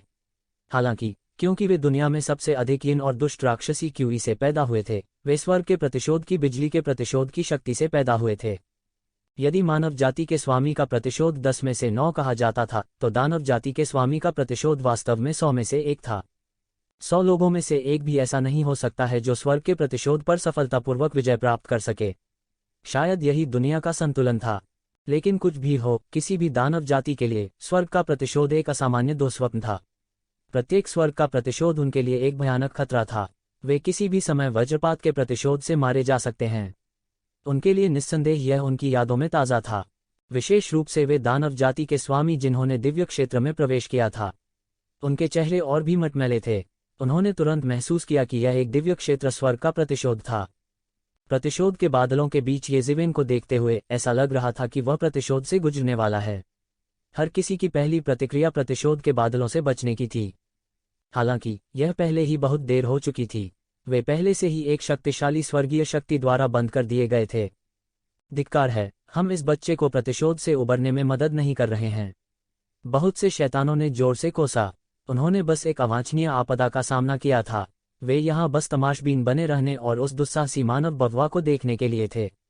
FCK ने कैसे क्लेश का सामना किया? FCK, यह बच्चा पागल है। उसने हम सबको अंदर खींच लिया। अगर हम मर भी जाते हैं तो स्वर्ग के प्रतिशोध की शक्ति कई गुना बढ़ जाएगी। कोई विलाप कर रहा था। स्वर्ग का प्रतिशोध स्वाभाविक रूप से एक दोधारी तलवार था। उनके लिए यह एक मौत का प्रतिशोध था। हालांकि ये ज़िवेन के लिए यह नहीं था। यह वही है, एक ऐसी स्थिति भी थी जहां बचने की कोई संभावना नहीं थी। लेकिन अगर ये शिवेन इस समय इसे सुन पाता तो वह निश्चित रूप से इस व्यक्ति से 100 गुना अधिक विलाप करता। हालांकि उसने पहले अपने दुश्मनों को मारने के लिए स्वर्ग के प्रतिशोध का उपयोग किया था। पूरी ईमानदारी से उसने वास्तव में इस बार जानबूझकर ऐसा नहीं किया। यहाँ नगर में सैकड़ों हजारों राक्षस रहते थे। यदि वे सभी स्वर्ग के प्रतिशोध द्वारा उसे प्रतिशोध पर काबू पाने में मदद करने के रूप में पहचाने जाते तो उसका प्रतिशोध एक अकल्पनीय डिग्री तक भयानक होगा। उसके लिए अभी भी उसके लिए स्वर्ग के प्रतिशोध से बचने की आशा की एक किरण थी। हालांकि इतने शक्तिशाली उन्नयन के बाद यह पूरी तरह से ऐसी स्थिति थी जहां बचने का कोई मौका नहीं था। तो अपनी बहन को देखो, अपनी बहन की सोया सॉस देखो। इस बार उसका स्वर्ग का प्रतिशोध पूरी तरह से स्वाभाविक रूप से संघनित था। यह पिछले स्वर्ग के प्रतिशोध की तरह नहीं था जिसे उसने जानबूझकर संघनित किया था। उस वाक्य ने उन्हें बहुत उत्तेजित किया था। हालांकि इसने उसे नष्ट नहीं किया। ऐसा लग रहा था मानो इसने उनके विश्वास को चकनाचूर कर दिया हो। वह सोचता था कि वह सही है, लेकिन जरूरी नहीं कि वह सही ही हो। इससे उन्हें अपने ही दांव पर गंभीरता से संदेह हुआ। किसी व्यक्ति की साधना जितनी ऊंची होती है उसे उतना ही अधिक विश्वास हो जाता है कि उसका दाव अजेय है। हालांकि उसी समय एक व्यक्ति जितना अधिक दृढ़ होता है, एक बार जब वह अपने स्वयं के दांव पर संदेह करता है तो परिणाम पूर्ण पतन होगा। एक सामान्य व्यक्ति के लिए अपनी मूल मान्यताओं के विरुद्ध जाना सामान्य बात थी। हालांकि एक योद्धा के लिए यह एक मौत का प्रतिशोध था। उन मानव गुलामों में अचानक विस्फोट हो गया था। वह पहरेदारी करते हुए पकड़ा गया था। यह अचानक एक शिवेन के दिल के बचाव से टूट गया था। इसके अलावा बड़ी संख्या में गुलामों की मौत ने उनके दिमाग को उत्तेजित कर दिया था। अन्यथा उनके दृढ़ विश्वास के साथ उनके लिए ऐसे शब्दों से हिलना बिल्कुल असंभव होता।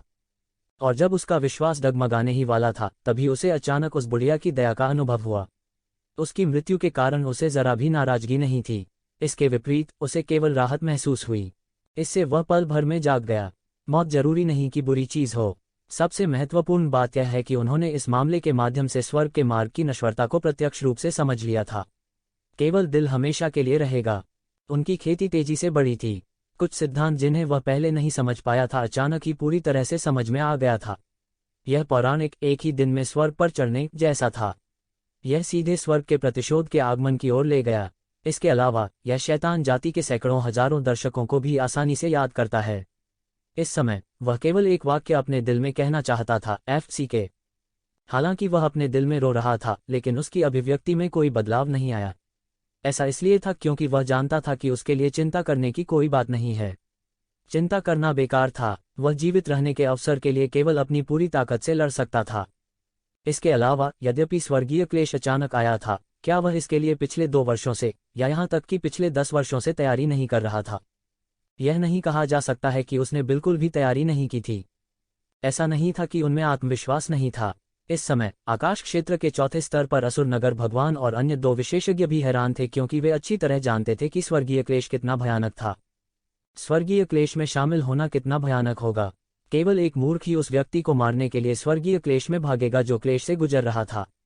सबसे अच्छा तरीका यह था कि व्यक्ति के क्लेश से गुजरने के बाद चुनाव किया जाए और तब उस क्षण का लाभ उठाया जाए जब वे अपने सबसे कमजोर स्तर पर थे। वह सबसे अच्छा तरीका था। जब तक कोई इंसान था उन्हें पता होगा कि कैसे चुनाव करना है।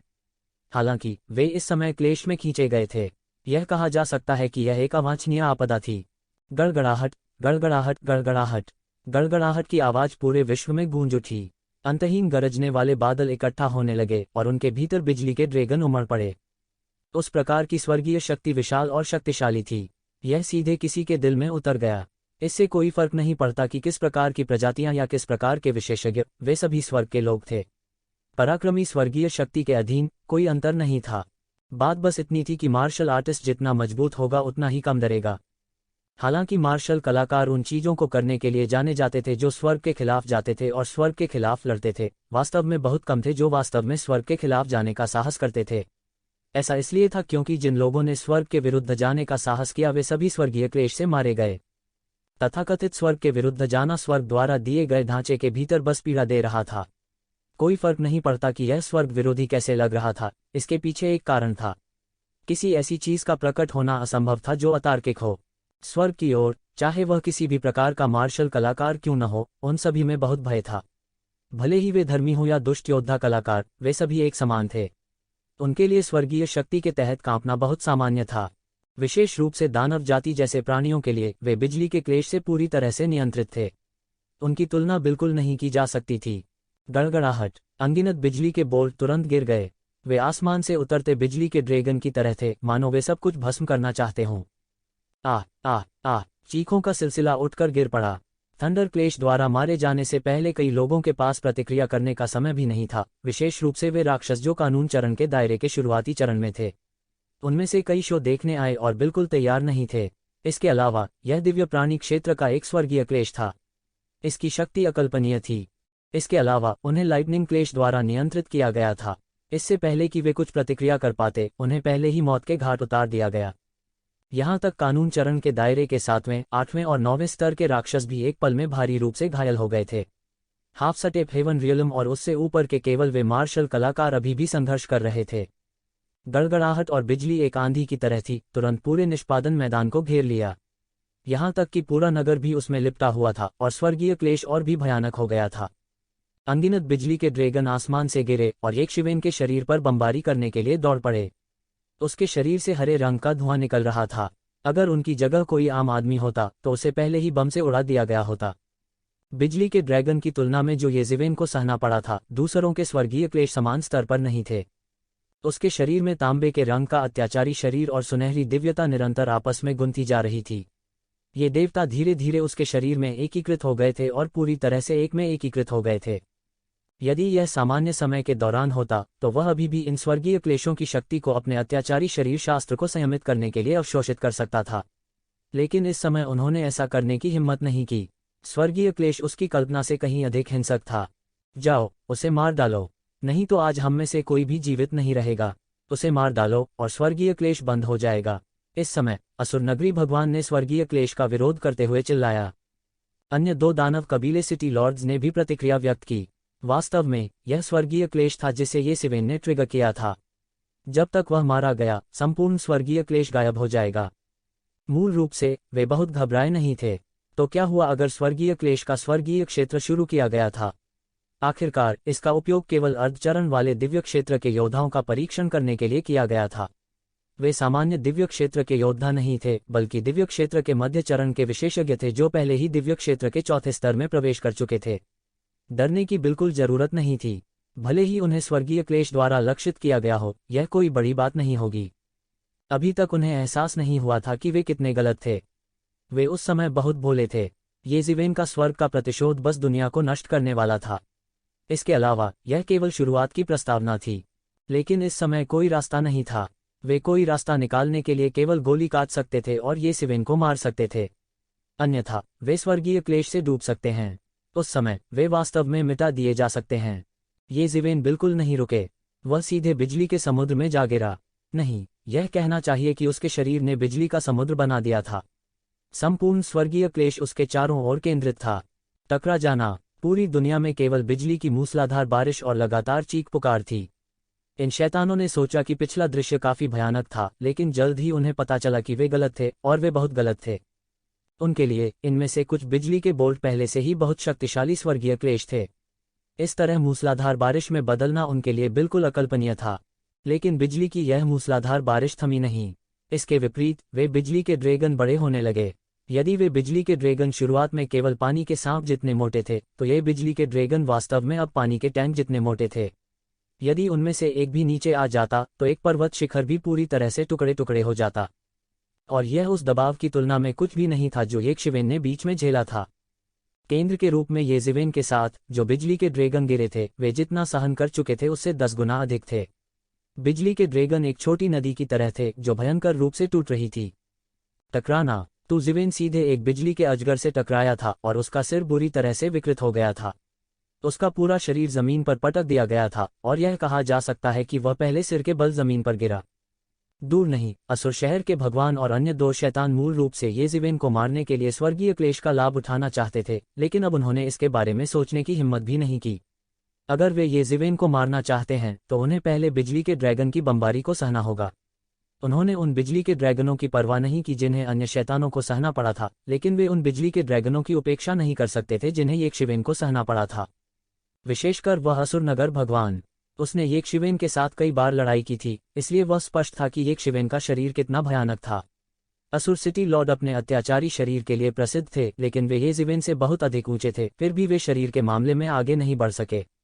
यह दिखाने के लिए काफी था कि यक्षिवेन का शरीर कितना भयानक था। लेकिन अब यहाँ तक यक्षिवेन की त्वचा और मांस को भी एक बिजली के अजगर ने फाड़ दिया था और उसका शरीर हरे धुएं से ढका हुआ था।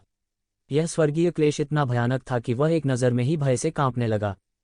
उसकी ओर से आया स्वर्गीय क्लेश उसकी तुलना नहीं कर सकता था जो यक्षिवेन ने सहा था, लेकिन यह अभी भी सामान्य शैतानों की तुलना में कई गुना अधिक मजबूत था।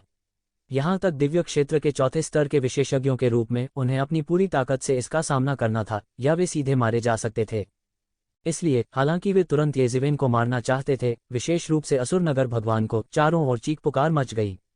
इतने लंबे समय के बाद व्यवस्था प्रकटीकरण के दायरे से नीचे के सभी राक्षस मर चुके थे। यहाँ तक कि व्यवस्था प्रकटीकरण क्षेत्र के राक्षसों के बीच भी कुछ ही अत्यंत अत्याचारी विशेषज्ञ बचे थे। अर्धचरणीय दिव्य क्षेत्र के कई विशेषज्ञ भी घायल हो गए थे, और कई दिव्य क्षेत्र के विशेषज्ञ अपने दांत पीस रहे थे और पकड़े हुए थे। और ये उनके शहर का सार थे, और यह ठीक इन लोगों पर शासन करके था कि उनके पास खुद का समर्थन करने के लिए आए थी। परंतु यदि ये लोग भी मर गए तो क्या वह बिना सेना का सेनापति न हो जाएगा? यह कहा जा सकता है कि यह नींव की गंभीर चोट थी, लेकिन फिर भी वह इसे केवल सहन ही कर सकता था। वहां कोई अन्य रास्ता नहीं था। उसे यक्षिवेन के स्वर्गीय क्लेश के समाप्त होने तक सहना पड़ा। उसे मारने का यही सबसे अच्छा मौका था। इससे पहले उसे अपनी रक्षा करनी चाहिए और स्वर्गीय क्लेश से नहीं मारा जाना चाहिए, नहीं तो सब कुछ व्यर्थ हो जाएगा। यक्षिवेन जमीन में गिर गया, लेकिन उसका शरीर इतना शक्तिशाली था कि वह तोप के गोले जैसा था। वह सीधा नीचे गिर पड़ा और सारी भूमि फटकर खुल गई। उसके बगल में खाई के पानी में अनगिनत बिजली के ड्रैगन भी गिरे। यह खाई, जो अनगिनत वर्षों से शांत थी, इस समय बिजली गिरने से वाष्पित हो गई थी। सब कुछ दुनिया के अंत जैसा था। भगवान दुनिया को नष्ट कर रहा था, विशेष रूप से उन शैतानों को जो स्वर्गीय क्लेश में थे, जो लगातार चिल्ला रहे थे। यह वास्तव में एक अप्रत्याशित आपदा थी। उसी समय जब यक्षिवेन जमीन पर गिरा, 1 दर्जन से अधिक बिजली के ड्रैगन ने सीधे उसके शरीर पर प्रहार किया। बूम बूम बूम, उसके शरीर से छोटे छोटे मशरूम के बादल उठे। कोई कल्पना कर सकता है कि यह शक्ति कितनी शक्तिशाली थी। यह वाकई बहुत भयानक था। यक्षिवेन की त्वचा और मांस फट गया था और उसकी हड्डियां और मांस बिखरा हुआ था। उसका लगभग पूरा शरीर नष्ट हो गया था। अधिक स्वर्गीय क्लेश ने सीधे आकाश से बमबारी की, यक्षिवेन को मारना चाहते थे। यहाँ तक कि जीवन की वह चमक भी जो उसके पास अतीत में थी, लगभग जा चुकी थी। दिव्य प्राणी क्षेत्र पिछले सभी लोकों से भिन्न था। यह एक ऐसा क्षेत्र था जो स्वर्गीय कानून के साथ एकीकृत हो सकता था। यह कहा जा सकता है कि यह उस चरम अवस्था में पहुंच गया था जहां नश्वर पहुंच सकते थे। इसलिए स्वर्गीय क्लेश मौलिक रूप से अतीत से भिन्न था। इसके अलावा यह सीधे तौर पर इन शैतानों से प्रभावित था और सीधे तौर पर कई गुना अधिक अत्याचारी बन गया। बचने का कोई मौका नहीं था। बजना बजना बजना, धातु के टकराने की आवाज गूंजी और 8 खजाने का स्वर्ग और पृथ्वी देख स्वचालित रूप से यक्षिवेन की रक्षा के लिए उसके शरीर से उठे। लेकिन फिर भी 8 खजाना स्वर्ग और पृथ्वी देख बमबारी के तहत कांप गया, जैसे कि वह एक अद्वितीय स्वामी के भयानक हमले का सामना कर रहा हो। फिर और भी अधिक बिजली के ड्रैगन जो एक छोटी नदी के समान थे, उनका पीछा किया। उन्होंने यक्षिवेन को सांस लेने का कोई मौका नहीं दिया।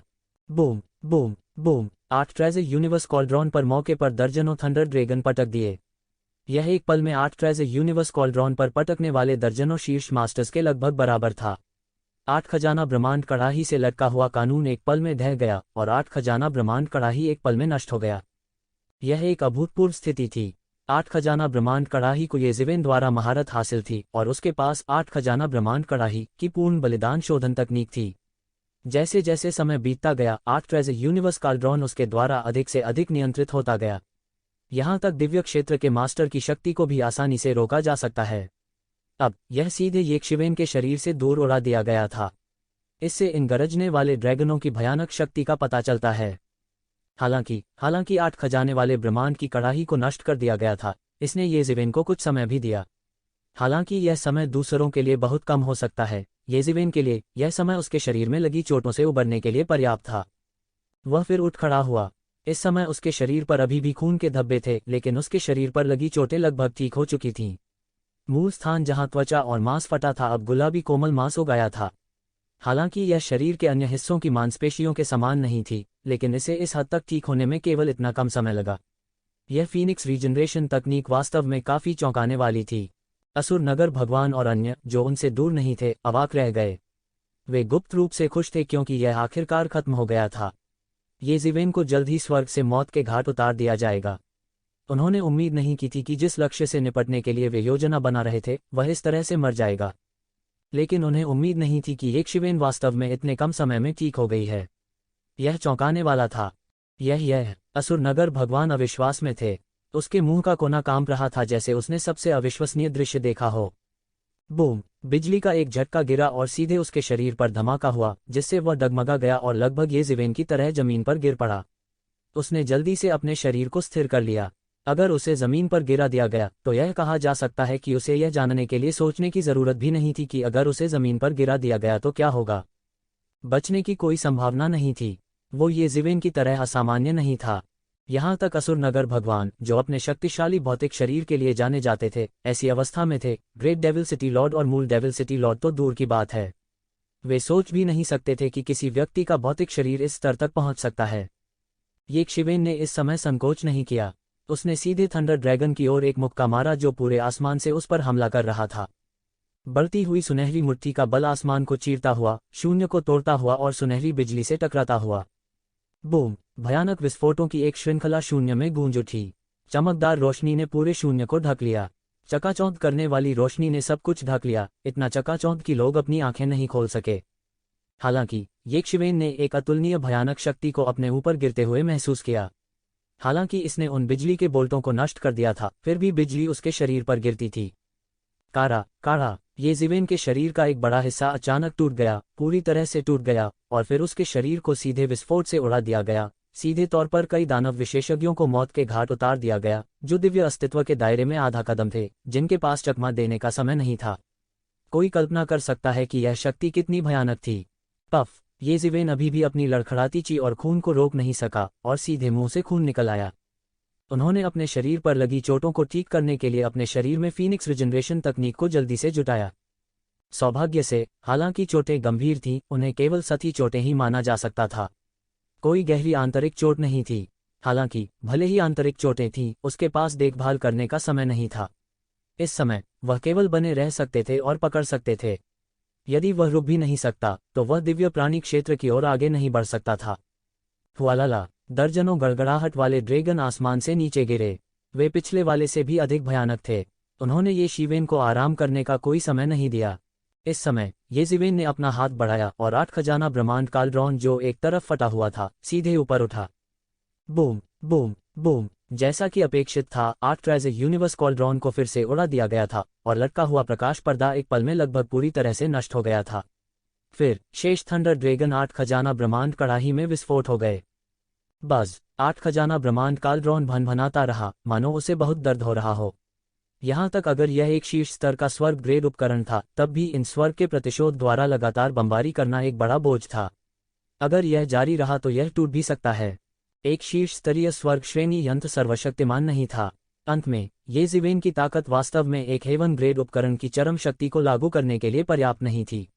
वह केवल एक आधा कदम दिव्य अस्तित्व क्षेत्र था और जबरन थामे रहने के लिए अपनी खुद की ताकत पर भरोसा करना बहुत मुश्किल था। लेकिन इस समय येज़िवेन इतनी परवाह नहीं कर सकती थी। यहाँ तक अगर 8 खजाना ब्रह्मांड देख पूरी तरह से स्वर्ग के प्रतिशोध से नष्ट हो गया था, तो यह स्वर्ग के प्रतिशोध के तहत दुखद रूप से मरने से बेहतर था। इस बफर समय के साथ येज़िवेन एक बार फिर से 70 से 80% तक ठीक हो गई। बूम! येज़िवेन ने अपनी 5 उंगलियों को मुट्ठी में जकड़ लिया और बढ़ती मुट्ठी शक्ति एक लंबे अजगर में बदल गई, विशाल आकाश को चकनाचूर कर दिया और स्वर्ग के प्रतिशोध के खिलाफ हमला शुरू कर दिया। थंडर ड्रैगन से भरा आकाश गिरने से पहले ही येज़िवेन की बढ़ती मुट्ठी शक्ति का सामना कर चुका था। बूम! येज़िवेन बिना किसी दुर्घटना के लगभग पूरी तरह से नष्ट हो गया था और यह अज्ञात था कि उसके शरीर की कितनी हड्डियां टूट गई थीं, और उसने फिर से मुंह से खून निकाला। और दूर नहीं, असुर नगर भगवान और अन्य 2 और भी अधिक गूंगे थे। उसने स्वर्ग के प्रतिशोध पर हमला करने का साहस किया और वह एक निर्दयी व्यक्ति भी था। इस समय उनके दिल में पहले से ही हल्का पछतावा था। उन्होंने ऐसे आदमी को क्यों भड़काया? वह सामान्य रूप से असामान्य था, मानव नहीं। ऐसा निर्मम व्यक्ति, ऐसा स्वर्ग का प्रतिशोध अपने आप में संकेत देता है कि यह एक असाधारण और भयानक विशेषज्ञ था। लेकिन कोई दूसरा रास्ता नहीं था। वे उसे पहले ही भड़का चुके थे, इसलिए केवल एक ही रास्ता था, और वह था पूरी ताकत से ये शिवेन को मारना। बूम, अल्पविराम, बूम, अल्पविराम, बूम। ये शिवेन को नहीं पता था कि वह कितनी बार डटा रहा। उसके लिए समय का कोई अर्थ नहीं था। यह कहा जा सकता है कि वह चरम अवस्था में प्रवेश कर चुका था। उसके पीछे प्रबुद्ध मन प्राचीन वृक्ष प्रकाश की 7 रंगों वाली किरणों में परिवर्तित हो गया था, जो उसके दिमाग में गिर गया।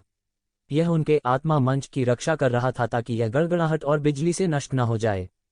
यह अतिशयोक्तिपूर्ण नहीं था, क्योंकि स्वर्ग के प्रतिशोध में बिजली ने न केवल भौतिक शरीर को प्रभावित किया बल्कि मन को भी प्रभावित किया। बहुत से लोग ईश्वरीय भावना के ऐसे निरंतर बमबारी को सहन नहीं कर सके, और अंत में उनका पूरा दिमाग ढह गया और वे स्वर्ग के प्रतिशोध में नष्ट हो गए। लेकिन 7 रंगों वाली रोशनी की सुरक्षा के साथ ये जीवन को इस बारे में चिंता करने की जरूरत नहीं थी। लेकिन हर बार जब वह इस तरह से उड़ा दिया जाता था और फिर से खड़ा हो जाता था, तो वह लगभग थोड़ा सुन्न हो जाता था। हालांकि यह शुरुआत में केवल सबसे साधारण स्वर्ग का प्रतिशोध था, यह पहले से ही पिछले कानून के चरण स्वर्ग के प्रतिशोध की तुलना में 100 गुना से अधिक खतरनाक था। आखिरकार लंबे समय के बाद पूरी दुनिया अचानक साफ हो गई और मूल रूप से गिरने वाली बिजली की आंधी आखिरकार रुक गई। वास्तविकता मौन थी और फिर एक जयकार हुई। शेष सभी राक्षस जयकार कर रहे थे, मानो वे दुनिया के अंत से बच गए हों। मौत से बाल बाल बच जाने का ऐसा एहसास शायद वे इस जीवन में न भूल पाएं। सैकड़ों मील के दायरे में देखते हुए यह पूरी तरह से खंडहर में बदल गया था। पहाड़ चपटे हो गए थे और शहर भी हवा के साथ बहकर धूल में बदल गया था। हालांकि इस शहर में शहर की रक्षा के लिए गठन का अस्तित्व था, लेकिन यह बेकार था। स्वर्ग के प्रतिशोध की भयानक शक्ति के तहत इसे सीधे शून्य में बदल दिया गया था और इसका कोई प्रभाव नहीं पड़ा। दुनिया के अंत के बाद हर जगह एक दृश्य था, और इस समय मूल सैकड़ों हजारों राक्षस, इस समय केवल 1000 से भी कम लोगों का एक पैमाना, जिनमें से सभी आधे चरण दिव्य क्षेत्र से ऊपर के विशेषज्ञ थे। जहां तक अर्धचरण दिव्य क्षेत्र के नीचे के राक्षसों की बात है, वे सभी स्वर्ग के प्रतिशोध में नष्ट कर दिए गए थे। क्या यह अंत में खत्म हो गया है? मैं बच गया, मैं वास्तव में बच गया। यह सब उस इंसानी लड़के की वजह से है। उसे मार डालो, हमें उसे मार देना चाहिए। यह महसूस करने के बाद कि वे वास्तव में बच गए थे, कई राक्षस उबलने लगे और वे ये जीवन के साथ हिसाब चुकता करना चाहते थे। एक अभियान सेना बनाने के लिए सैकड़ों हजारों राक्षस पर्याप्त थे, लेकिन वे सभी स्वर्ग के प्रतिशोध में नष्ट हो गए थे। इस समय सभी राक्षसों ने अपनी आंखें मैदान के केंद्र में येज़िवेन की ओर घुमाई और देखा कि वह आकाश में पालथी मारकर बैठा था। उसका शरीर अत्यंत दयनीय था, उसकी त्वचा और मांस फटा हुआ था और खून बह रहा था। उसके शरीर पर अच्छे मांस का एक टुकड़ा नहीं था, और स्वर्ग के प्रतिशोध के भारी प्रभाव के कारण उसकी कुछ हड्डियां भी उखड़ गई थीं। वे सफेद हड्डियां देख सकते थे, बाहर निकली हुई, बहुत भयानक लग रही थी। बस कोई मानव आकार नहीं था। भले ही वे राक्षस थे, वे हमेशा बहुत क्रूर और अत्याचारी रहे थे, लेकिन जब यह दृश्य देखा तो उनके दिल की गहराई से अभी भी एक तरह की ठंडक का एहसास हो रहा था। इससे भी अधिक भयावह बात यह थी कि एक शिवेन के हाव भाव को देखते हुए वह बेहद शांत था, जैसे कि उसके हाव भाव में जरा सा भी बदलाव नहीं था, जैसे कि इस तरह का दर्द सहने वाला व्यक्ति वह नहीं था। पौराणिक बुद्ध की तरह जिन्होंने चील को खिलाने के लिए अपना मांस काट दिया, उनके लिए धीरज की वह डिग्री बस असामान्य थी। सबसे निर्मम व्यक्ति यह नहीं है कि वह दूसरों के प्रति कितना निर्दयी है, बल्कि यह है कि वह स्वयं के प्रति निर्मम होने में सक्षम हो। बहुत से लोग दूसरों के प्रति बेहद क्रूर हो सकते हैं, लेकिन जब यह खुद के लिए होता है तो वे अक्सर जरा सा भी दर्द सहन नहीं कर पाते हैं। तो जब उन्होंने येज़िवेन की उपस्थिति देखी, भले ही वे राक्षस थे जो दैनिक जीवन में सभी प्रकार की क्रूर चीजों को देखने के आदी थे, इस समय वे अभी भी कांप उठे। इस समय असुर सिटी मास्टर ने अपना मुंह खोला। स्वर्ग का प्रतिशोध अभी खत्म नहीं हुआ है। महान दानव शहर के भगवान और उसके बगल में मूल दानव शहर के भगवान ने इस समय धीरे धीरे और गंभीर रूप से सिर हिलाया। स्वर्ग का प्रतिशोध अभी खत्म नहीं हुआ है। इस समय वे शैतान जो येज़िवेन के साथ हिसाब चुकता करना चाहते थे, उन्होंने आखिरकार प्रतिक्रिया दी। आसमान की ओर देखते हुए आसमान में बादल छंटे नहीं बल्कि और घने होते गए।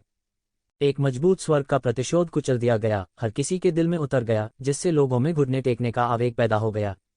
यह स्वर्ग का प्रतिशोध था, स्वर्ग का प्रतिशोध जिसने उन्हें अतुलनीय रूप से भयानक बना दिया, वह परमेश्वर जिसने दुनिया में सभी चीजों पर शासन किया।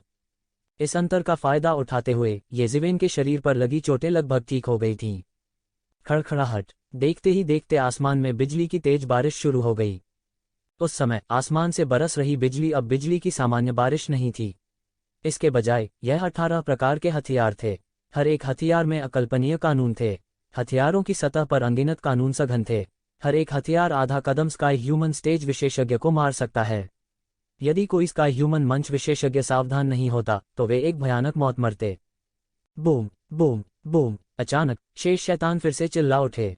वे आधा कदम वाले दिव्य क्षेत्र के शैतान पिछली आपदा में पहले ही घायल हो चुके थे, और ये हथियार थंडर रिट्रीब्यूशन पहले की तुलना में बहुत अधिक भयानक थे। एक पल में आधे कदम वाले कई दिव्य दायरे के शैतान जो सावधान नहीं थे, उन पर बम बरसाकर मौत के घाट उतार दिया गया था। यहाँ तक कई दिव्य क्षेत्र के शैतान एक पल में गंभीर रूप से घायल हो गए जब वे सावधान नहीं थे। टकराना। एक बिजली की कुल्हाड़ी येज़िवेन के सिर पर जा गिरी, लगभग उसकी खोपड़ी में एक बड़ा छेद खुल गया और खून के छींटे निकल आए। गर्जन। येज़िवेन ने एक लंबी दहाड़ निकाली, अपने हाथ में अंतहीन तलवार के इरादे को संघनित किया और मौके पर आसमान की ओर उठे, तुरंत लंबी तलवार को आसमान की ओर गिरा दिया जो आसमान से नीचे गिर रही थी। बूम। यह एक और भयानक टक्कर थी। सदमे की लहरें उठीं और विशाल आकाश को कुचलते हुए अनगिनत ऊर्जा सभी दिशाओं में बह गई। येज़िवेन बार बार पीछे हटती थी, मुंह भर खून उगलती थी। दूसरी ओर शैतान विशेषज्ञ इतने भाग्यशाली नहीं थे। हालांकि जिस बिजली के क्लेश का उन्होंने सामना किया था वह येज़िवेन की तुलना में बहुत कम था, लेकिन वे इस समय काफी शर्मिंदा दिखाई दे रहे थे। हालांकि इनमें से प्रत्येक बिजली के हथियार विशेष रूप से शक्तिशाली नहीं थे, लेकिन जब उनमें से कई बारिश की बूंदों की तरह नीचे गिरे तो यह वास्तव में भयानक था। इस समय उनके पास अपने हेवन रैंक दिव्य उपकरणों को निकालने और उन्हें अपने सिर के ऊपर रखने के अलावा कोई विकल्प नहीं था। जन्मजात अजेयता, उन्होंने सभी हमलों को शून्य में भंग कर दिया। उनके स्वर्गीय उपकरण भी बहुत अत्याचारी थे। हालांकि वे 8 खजाने स्वर्ग और पृथ्वी कड़ाही के साथ तुलना नहीं कर सकते थे, फिर भी वे इन बिजली के हथियारों को रोक सकते थे। इसलिए हालांकि वे कुछ दयनीय स्थिति में थे, वे किसी खतरे में नहीं थे। इस समय वे जितना अधिक शर्मिंदा थे उतना ही अधिक वे येज़िवेन से नफरत करते थे। अगर यह उनके लिए नहीं होता तो वे इतनी मुश्किल स्थिति में नहीं होते। निश्चित रूप से उन्होंने यह नहीं सोचा होगा कि यदि येज़िवेन से निपटने की उनकी योजना नहीं होती तो वे ऐसी स्थिति में नहीं होते। बेशक फिर भी उन्हें इससे निपटने पर ध्यान देना था, अन्यथा उन्हें अभी भी मौत के घाट उतार दिया जाएगा। इस समय अर्धचरण दिव्य क्षेत्र के कई शैतानों को एक एक करके मौत के घाट उतार दिया गया था। येज़िवेन आसमान से गिरने वाले बिजली के हथियारों का विरोध करने के लिए पूरी ताकत लगा चुकी थी। उन शैतानों की उसने तनिक भी परवाह नहीं की।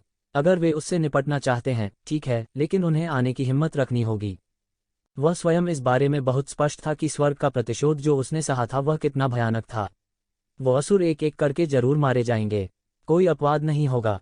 येज़िवेन के पास थंडर रिटेंशन के इन हथियारों से निपटने का एक आसान समय था, क्योंकि जब थंडर रिटेंशन के ये हथियार गिरे तो वे सीधे नीचे नहीं गिरे, लेकिन प्रत्येक एक मार्शल आर्ट प्रक्षेपवक्र में बदल गया, जैसे कि उनके पीछे एक मार्शल आर्ट मास्टर था उन्हें नियंत्रित करना।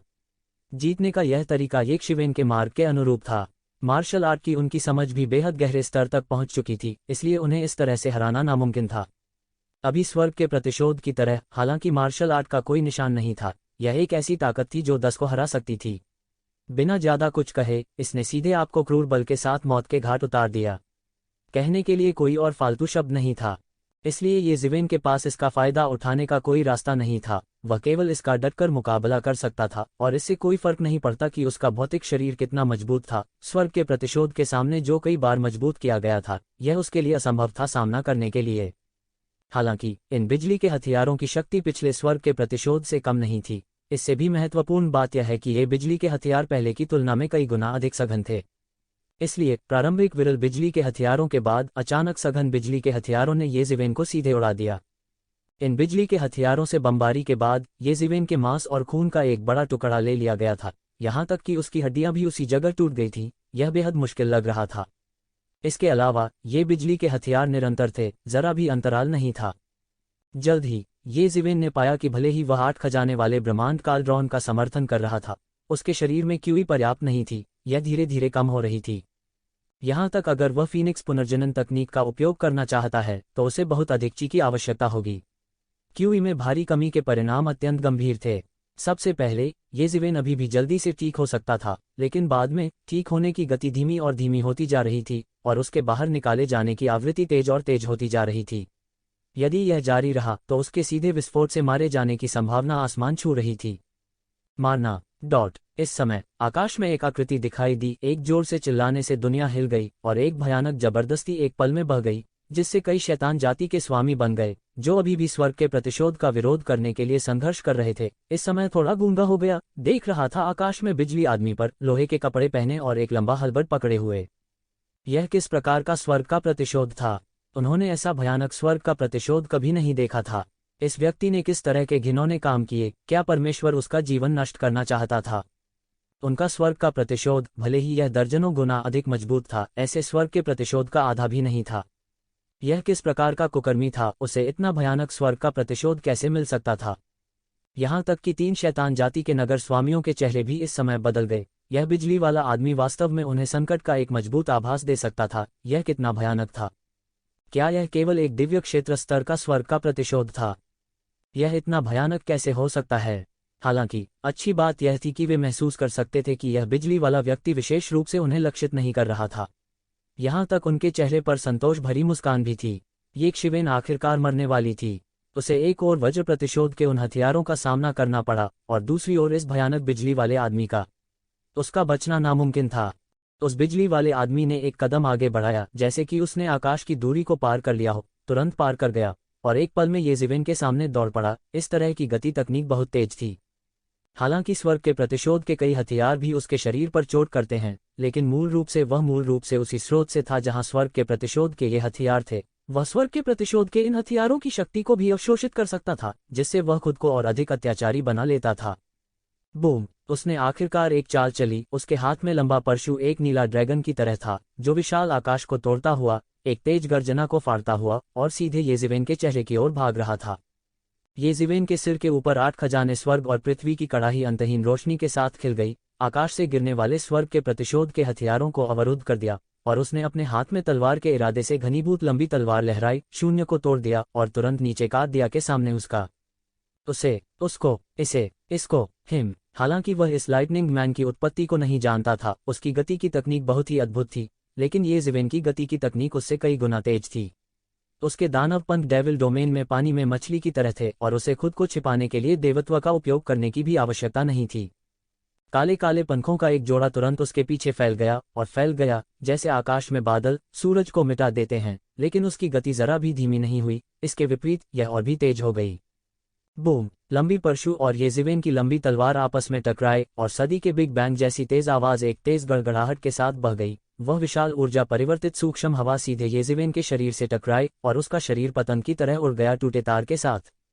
उस बिजली वाले आदमी ने केवल एक छोटा सा कदम पीछे लिया, लेकिन येज़ेवेन एक तोप के गोले की तरह उड़ गया। येज़ेवेन ने आकाश में लगातार सैकड़ों बार उल्टी मारी और सीधे विशाल आकाश को रौंदा। तभी उसकी आकृति रुकी। उसका चेहरा लाल था और उसके मुंह के कोने से खून बहने लगा था। उसका हाथ पहले ही महसूस करना बंद कर चुका था। उसकी हड्डियां टूट गई थीं और उसका मांस गिर गया था। बिजली कड़कने वाले इस आदमी के हमले की शक्ति वास्तव में शक्तिशाली और भयानक थी। बूम! हवा में एक तेज आवाज फूटी और वो बिजली वाला आदमी एक बार फिर येज़ेवेन के सामने फटा। उसकी आंखें ठंडी थीं और थोड़ी सी भी अभिव्यक्ति के बिना उसके हाथ में लंबे हलबर्ड ने सीधे विशाल आकाश को भेद दिया और येज़ेवेन के शरीर को छेद दिया। बूम! येज़ेवेन के शरीर ने जमीन पर जमकर प्रहार किया और सीधे जमीन में एक बड़ा छेद कर दिया, जिससे वह खुल गया। उसका पूरा शरीर जमीन से सटा हुआ था और पूरा दृश्य अतुलनीय रूप से भयानक लग रहा था। शुआ! अचानक बिजली के आदमी ने विशाल आकाश को फाड़ दिया और एक बार फिर येज़ेवेन के सामने आ गया। उसकी 5 उंगलियां मुट्ठी में बंध गईं और येज़ेवेन की ओर जोर से मुक्का मारा। ज्वार की लहर की तरह मुट्ठी ने जमकर धमाका किया और आसमान तक पहुंच गई। येज़ेवेन ने इस पंच को रोकने के लिए अनिच्छा से अपना दूसरा हाथ उठाया। बूम! उसके शरीर के नीचे की जमीन, जो पहले से ही एक बड़ा गड्ढा बन चुकी थी, एक बार फिर बिखर गई और भयानक ताकत ने सीधे रसातल को खोल दिया और येज़ेवेन के शरीर के कारण सैकड़ों मीटर गहरा धंस गया। दरार गिरने की इस धरती को चकनाचूर करने वाली आवाज के बीच हड्डी टूटने की एक कर्कश आवाज सुनाई दी और उसका दूसरा हाथ पूरी तरह से टूट गया और पूरी तरह से खो गया। उसका शरीर फटा हुआ लग रहा था, विशेषकर उसकी दोनों भुजाएं, जो पूरी तरह से टूट चुकी थीं। क्या मैं यहाँ मरने जा रहा हूँ? येज़ेवेन दहाड़ा। उसने उस बिजली वाले आदमी का सामना किया जो एक बार फिर उस पर हमला करने वाला था। हालांकि उसने अचानक महसूस किया कि उसके शरीर से शक्ति का विस्फोट शुरू हो गया है।